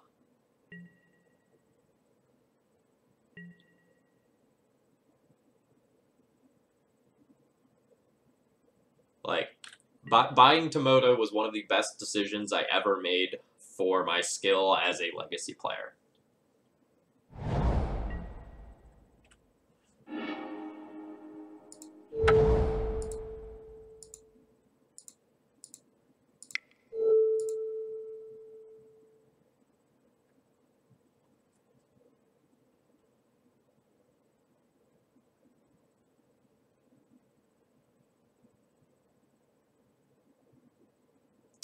Tales of Dawn, you'll be looking at somewhere around $300, depending on what your exact build is, which is about $300 cheaper than it was in the previous year.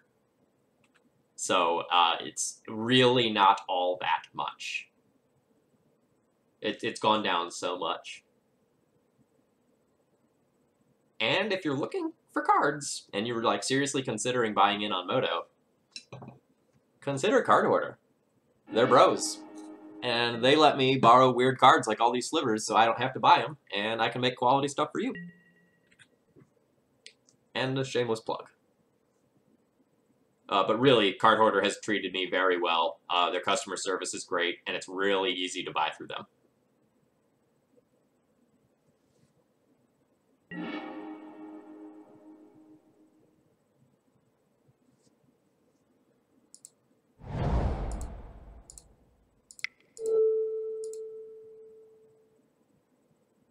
Oh, Tales of Dawn, thank you very much for subscribing. I appreciate the support. It means a lot. It's nice that I have people who want to just, like, mess around and, like, watch me play Slivers on a Sunday afternoon.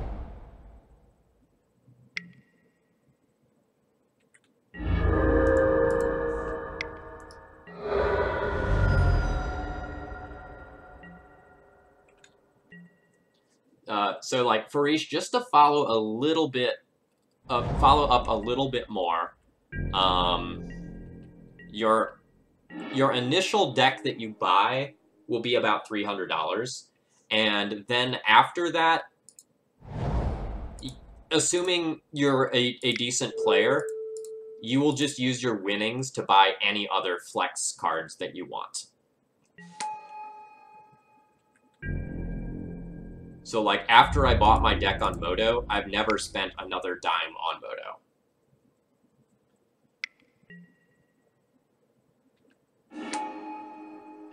Snapcaster Plows, pretty disgusting.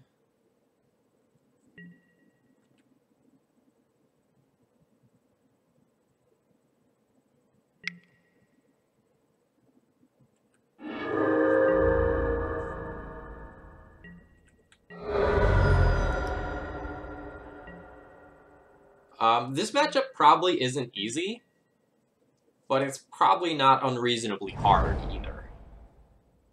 Like, I need to watch out for Terminus and Supreme Verdict. But otherwise, most of their cards aren't too scary.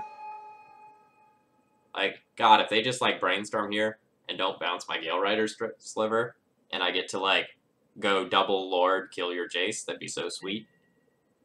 Holy shit, I'm gonna get to go double Lord and kill their Jace, and then probably get Terminus 3 for 1, but it's fine.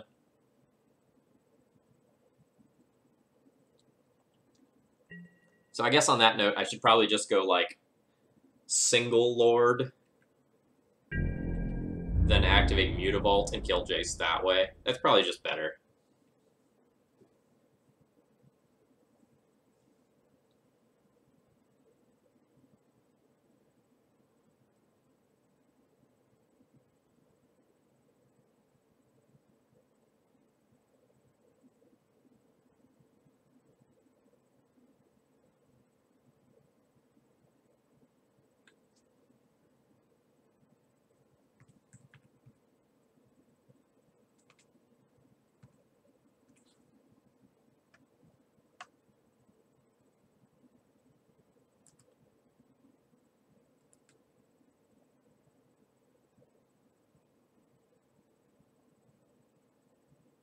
So I just pulled up 3 random D&T lists. One is 331, one is 222, one is 389. So it depends on your exact like starting point, but it should be very easy to get a D&T deck at about 300. Some random sideboard cards are kind of expensive. Like Surgical Extractions, I think, are like 20 ticks or 25 ticks or something like that. So if you're running like Surgical in your board, your deck cost might go up a little bit.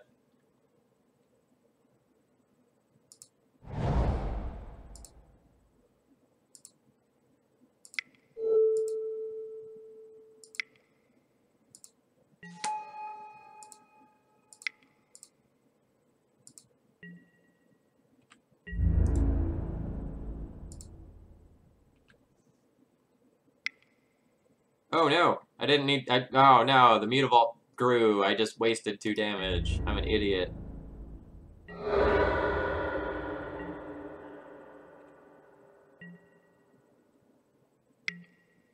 Holy shit, opponent didn't have Terminus.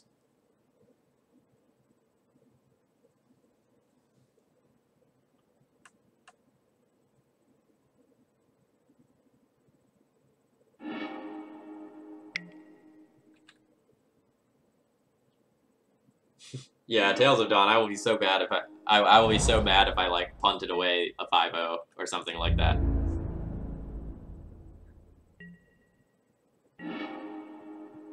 All right, the Ponder shuffled.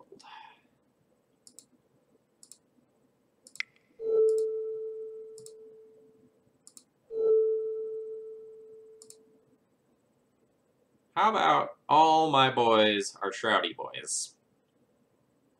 How do you feel about that?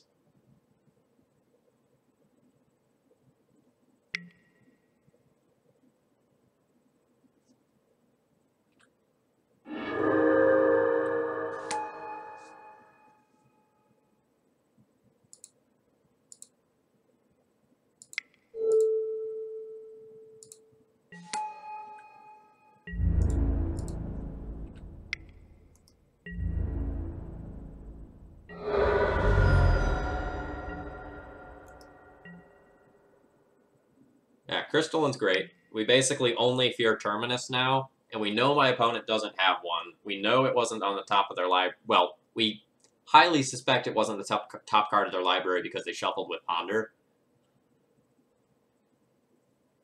So they're kind of on, like, Terminus or bust.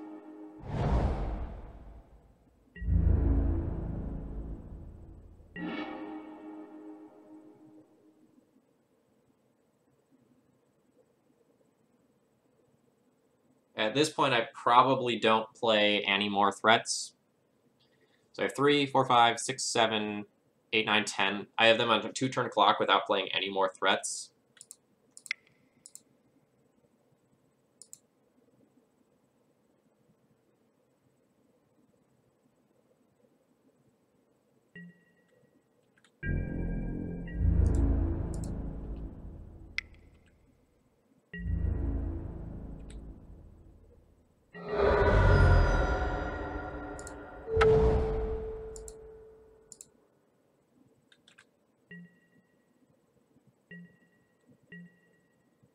And I'm playing out my lands due to Sliver Hive. Alright, so there's a terminus.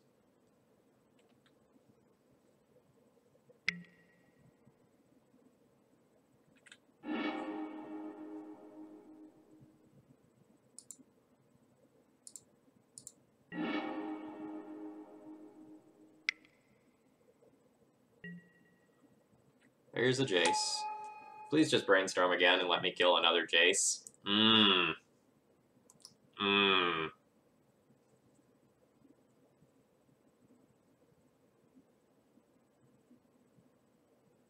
Yeah, Tales of Dawn. Cavern's not great in D&T right now because of all the red prison running around.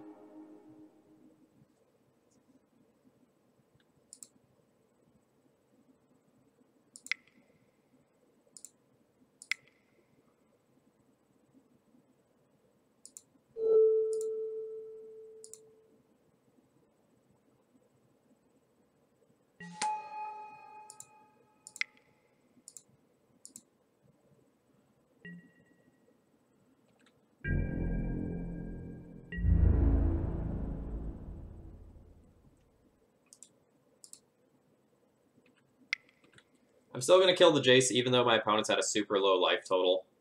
It's just, like, so risky to not go after Jace.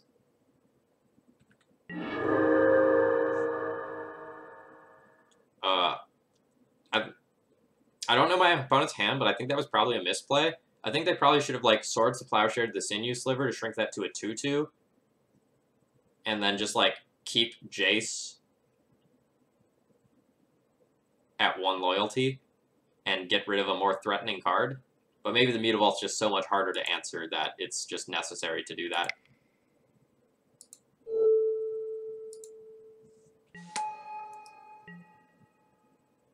Oh, Welshman, thank you very much for your continued support. And yes, we are currently 4-0 with Meathooks, 4-0 with Legacy Slivers.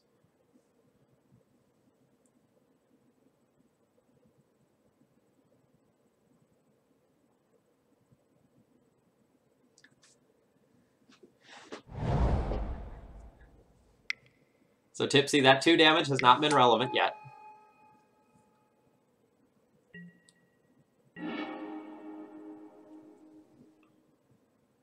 It's relevant this turn if my opponent doesn't answer my cards, though.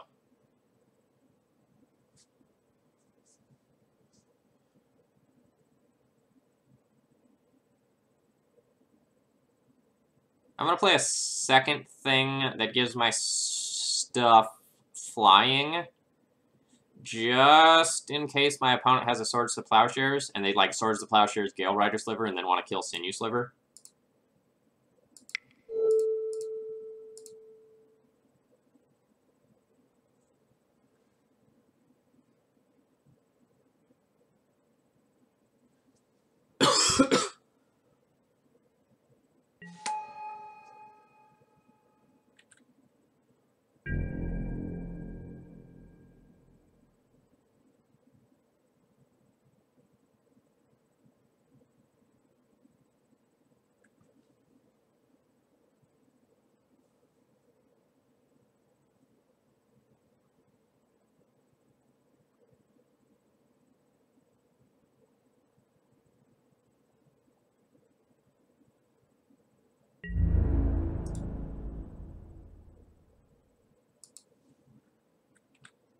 Still just going to try to kill Jace.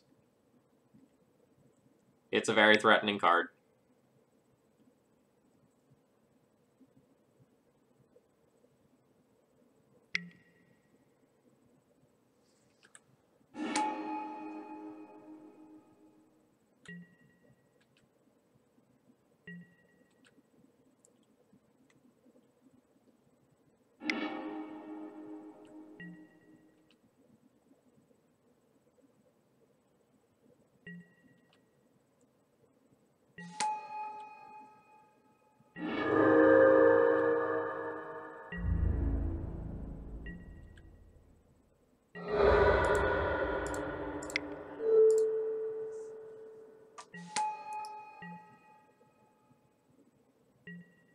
So now we have lethal with a Lord.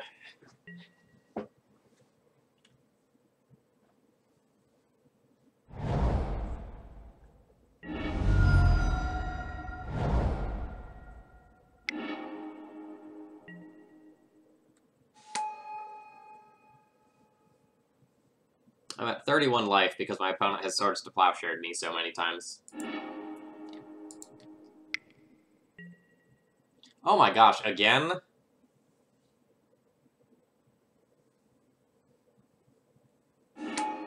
This is Swords to Plowshares number 6 of the game.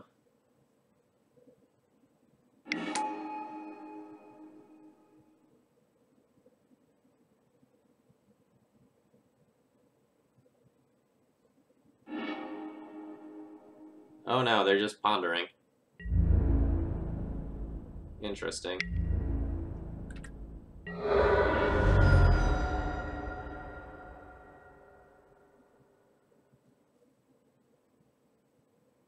Yeah.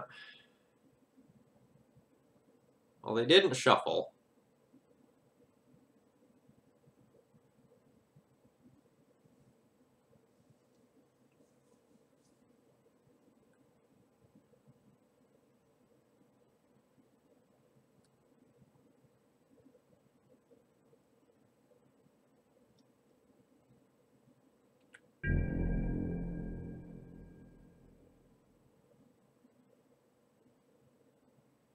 Oh, Strifo, thank you very much for hosting.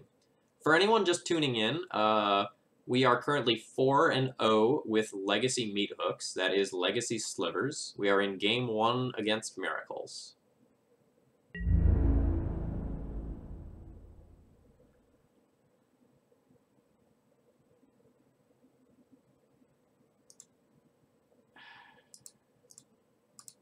I'm going to split the attack here. I really need to operate under the assumption that my opponent does not have yet another Swords to Plowshares. It would have to be their final copy of it or another third Snapcaster Mage.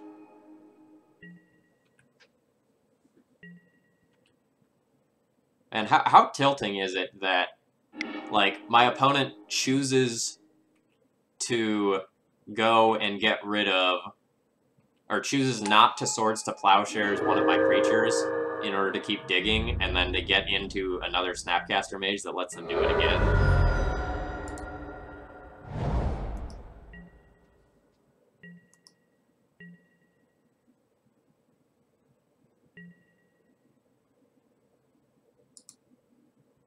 Yeah, my opponent has Swords to Plowshared 6 times and Terminus once. Opponent got a little lucky, but I did mess up and miss 2 damage.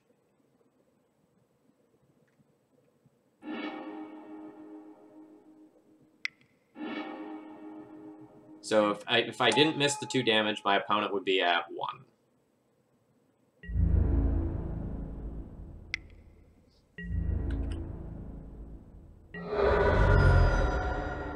Come on, Lord. Please, Lord. Lord, Lord, Lord.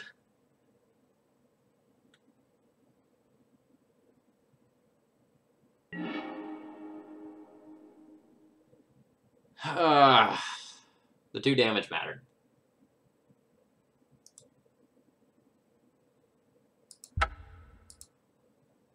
Alright, so I threw away this game. I accept. It's on me.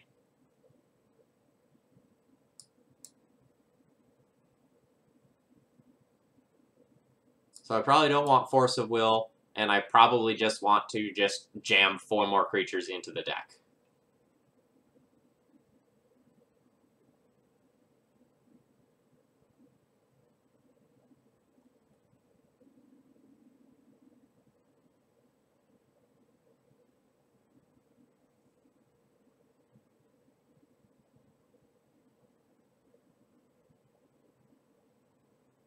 So what do I want to do?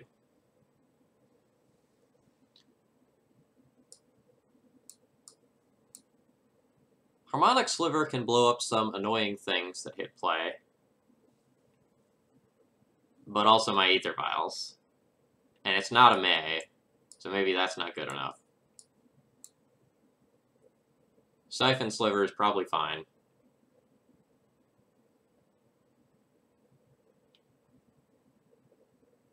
Canonist shutting off Snapcaster Mage might be good enough. But if I do that, then I have to, like, think about my mana. It's possible that just, like, provoking their Snapcaster mages and mentors is good.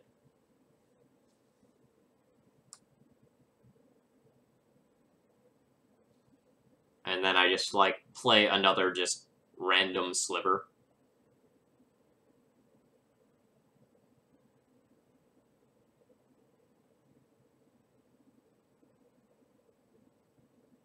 Yeah, I'm not beating it back to basics. That's something I've accepted. So, like, the thing is that Ether Vial's really good against them.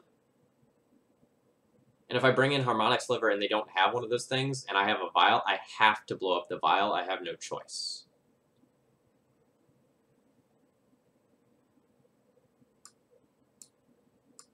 But maybe one's acceptable.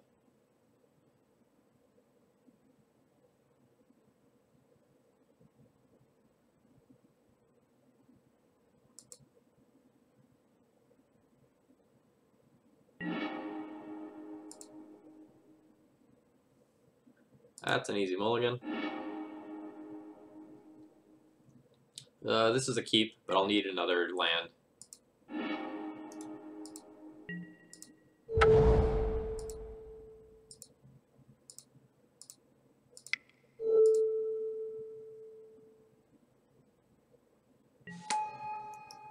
It's not like boarding Surgical against Miracles, because, like, it's on a 2-2 body, so, like, the 2-2 body is relevant.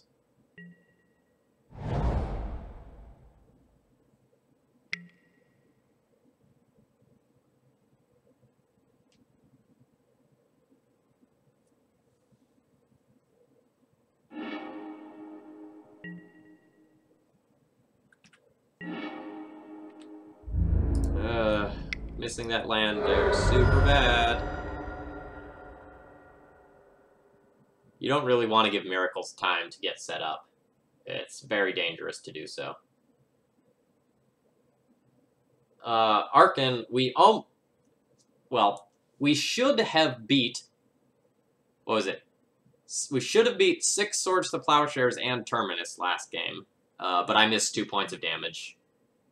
And we didn't.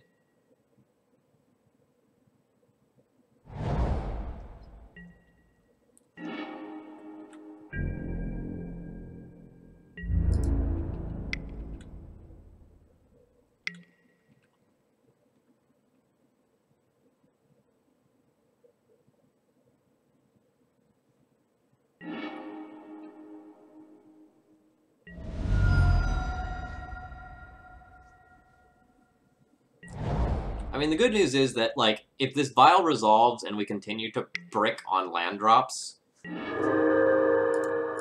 that's okay because we still have gas. It's when they stick a threat or a Jace, like a Jace or a Mentor that I can't answer before I have, like, knocked them down to a low life total, that's when I'm gonna worry.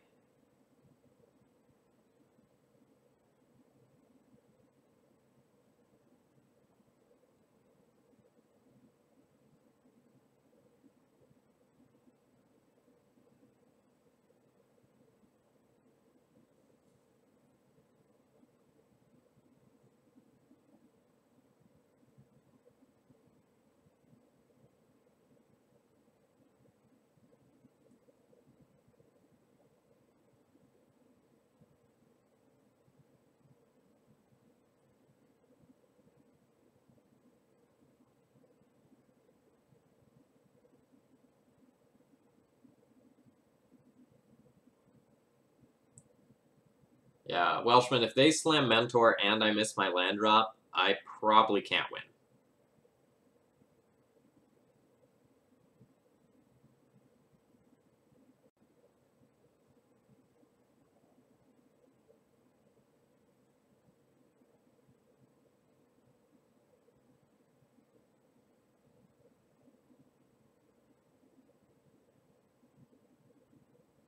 I think I boarded in Provoke Sliver. Yes, I did.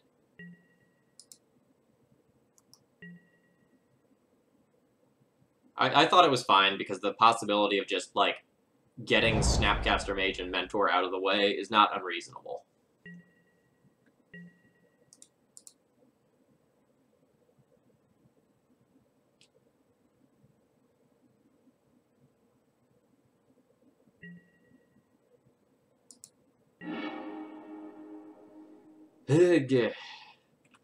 What new soldier that comes in the core set?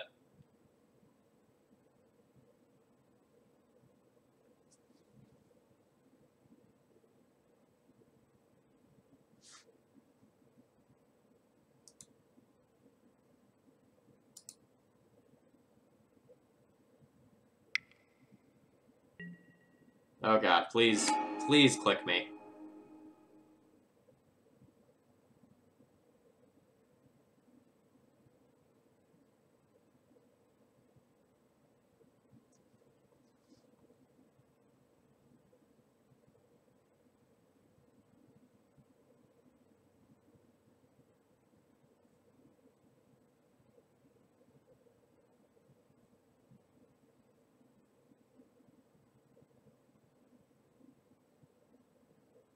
Oh yeah, Welshman. At least not in D&D. I don't think that's playable. I can't see any world where I would want to play that. In Soldier Stompy, maybe, but not here. No, click's fine, because Hibernation Sliver's so good against them, they probably have to take it, and that means I might get into a land. And if I get into a land, I can race the crap out of a Vandilion click. Alright, they just let me keep all of it.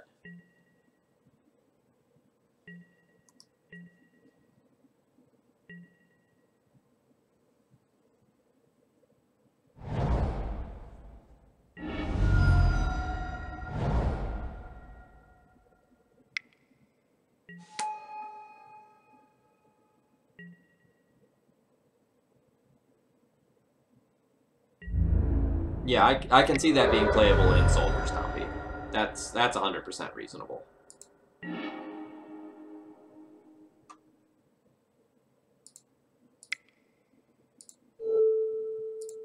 Hello, thing that trades with Vandilion. Click.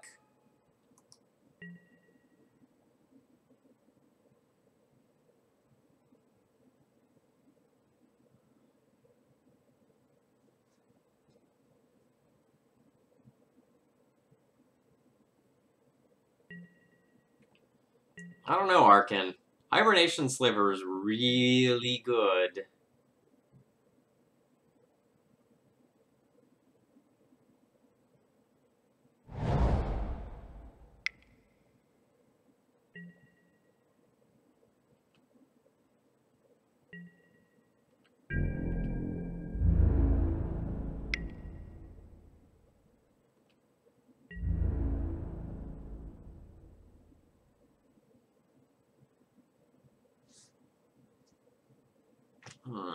Do I block?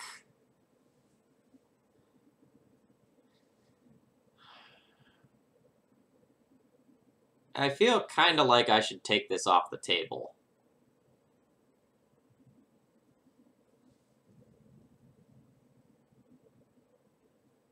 Welshman, you have to play with it or watch someone play with it to understand. The card's insane.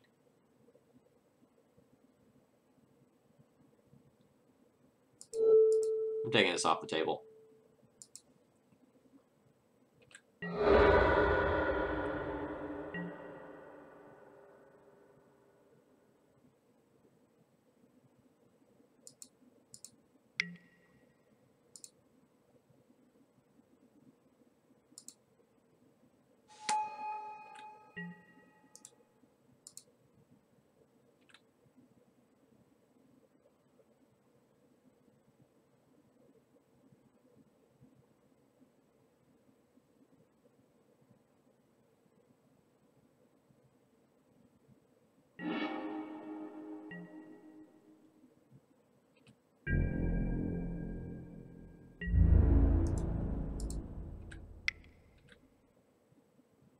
Yeah, Goblin Lackey.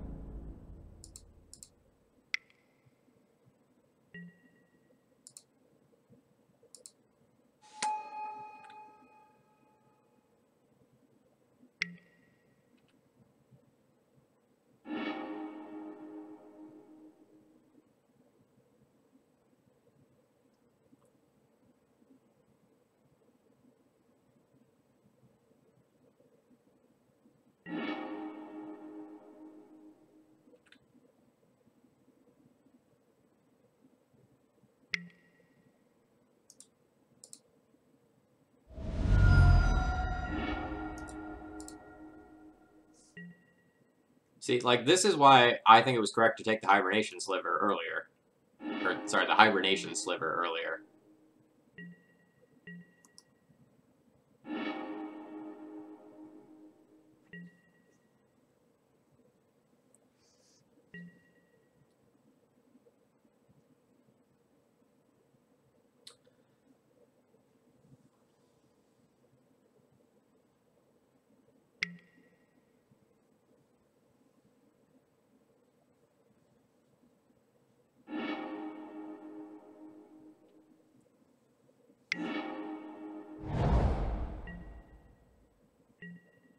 Alright, am I gonna miss on land yet again?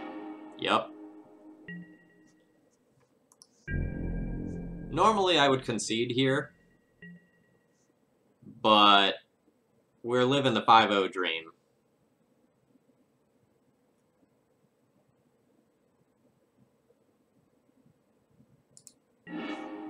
So I won't.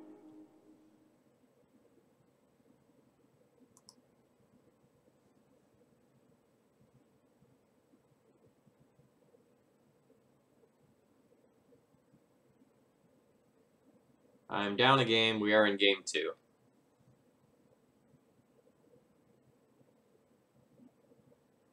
I should have won game 1. It was a mistake on my end.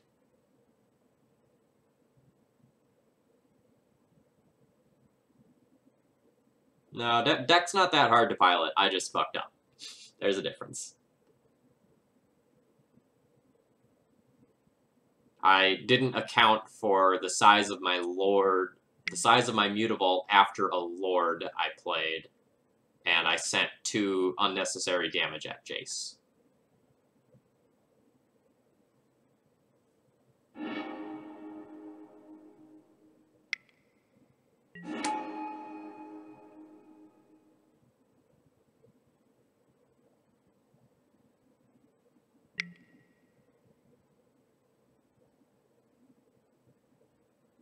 Oh, geez. Portent targeting me and Shuffle. So, I guess they were just trying to keep lands off the top of my library. Which they didn't successfully do. They had to shuffle.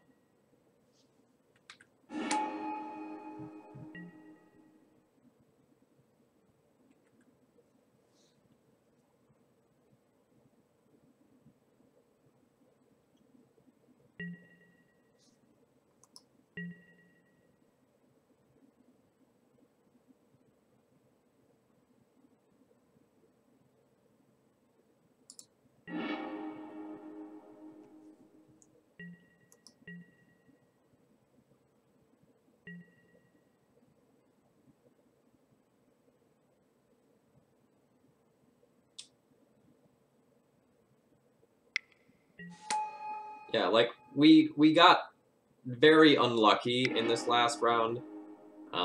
We did get kind of lucky a couple other times.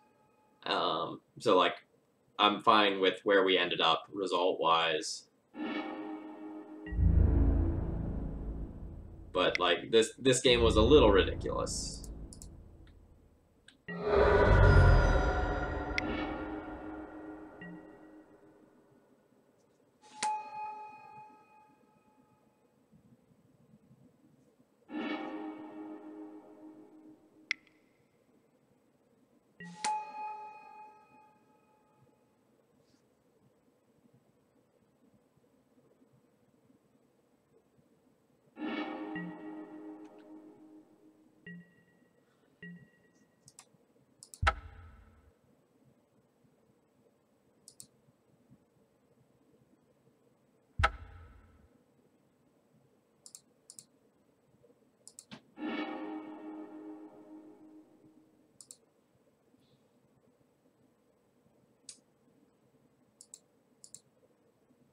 Alright, so that was sweet. So we got the 4-1 with Slivers. Pretty happy with the list.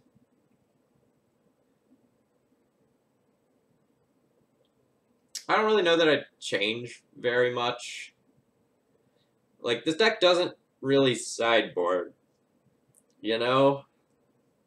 It's kind of the sort of deck where you go in with this core set of cards that are good against a lot of things and bad against some things.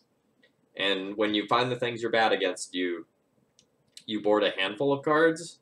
But since the core is so important and the synergy is so important, you don't sideboard that many cards. Like, on average, I sideboarded between, like, 2 and 4 cards per matchup. With the most being, like, the Reanimator matchup, where I think I sideboarded it in 6.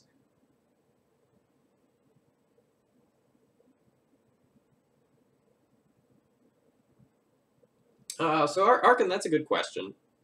So, chat, my next stream is going to be tomorrow morning or early afternoon. What would you like to see tomorrow? I'm open to suggestions. I just hit 50 subs. I think like 51 now or something like that, since I got another one, maybe 52, since I got a few more this stream. So I want to kind of do some interesting streams. What sort of things would you be interested in seeing? Goblins is a fair suggestion. That's in my wheelhouse. No Rug is fun.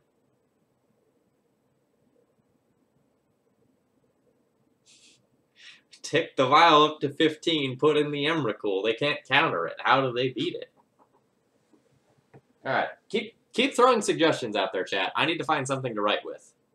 I don't know that I've unpacked my pad of paper. Nope, there it is.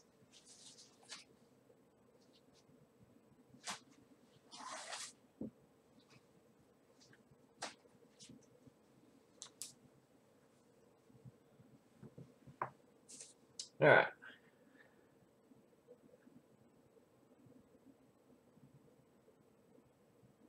Goblins, I like that as a suggestion. Eldrazi's a fair suggestion. I haven't played any Tezzerator on stream. That's probably fine.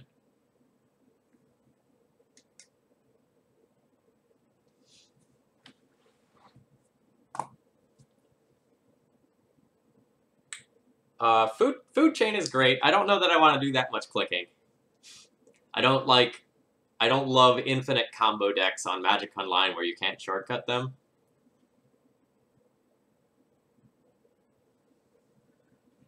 I'm not too thrilled to play Pile. Like, it's a fine deck. If I played Pile, I'd play the version that runs a Forest and multiple Tireless Trackers, because Tireless Trackers gas.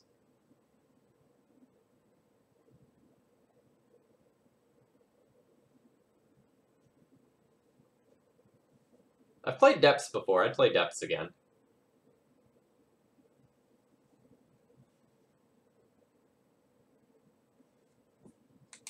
I'd play Loam. I like Loam. It's a fun deck.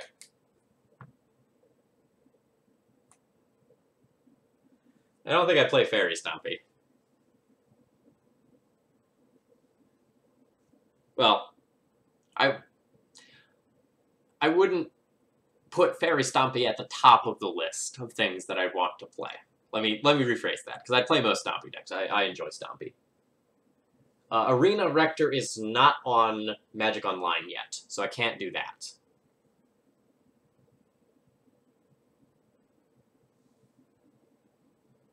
Alright, so let's plan on doing Goblins tomorrow morning or early afternoon. And I have the other suggestions that you all gave me I wrote down here. So let's plan for Goblins tomorrow. I'm just kind of getting settled in, and I have like some things I need to get done. So I don't know exactly what time it will be, but it will either be after breakfast or after lunch in Eastern time.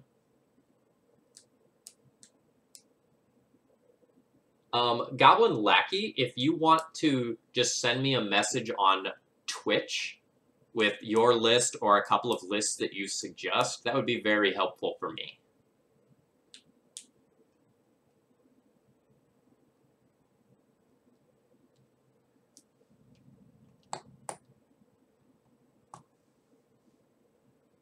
All right, thank you very much.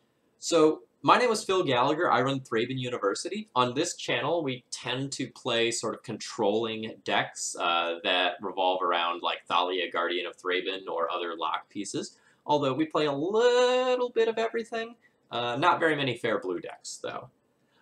So today was Legacy Slivers. Tomorrow morning or afternoon, we'll be playing some Goblins. And I hope you enjoy this Legacy content. And thank you so much. I just hit 50 subs, and this is one stream as a reward for that. And I hope you enjoy some interesting things over the next couple of days. Cheers.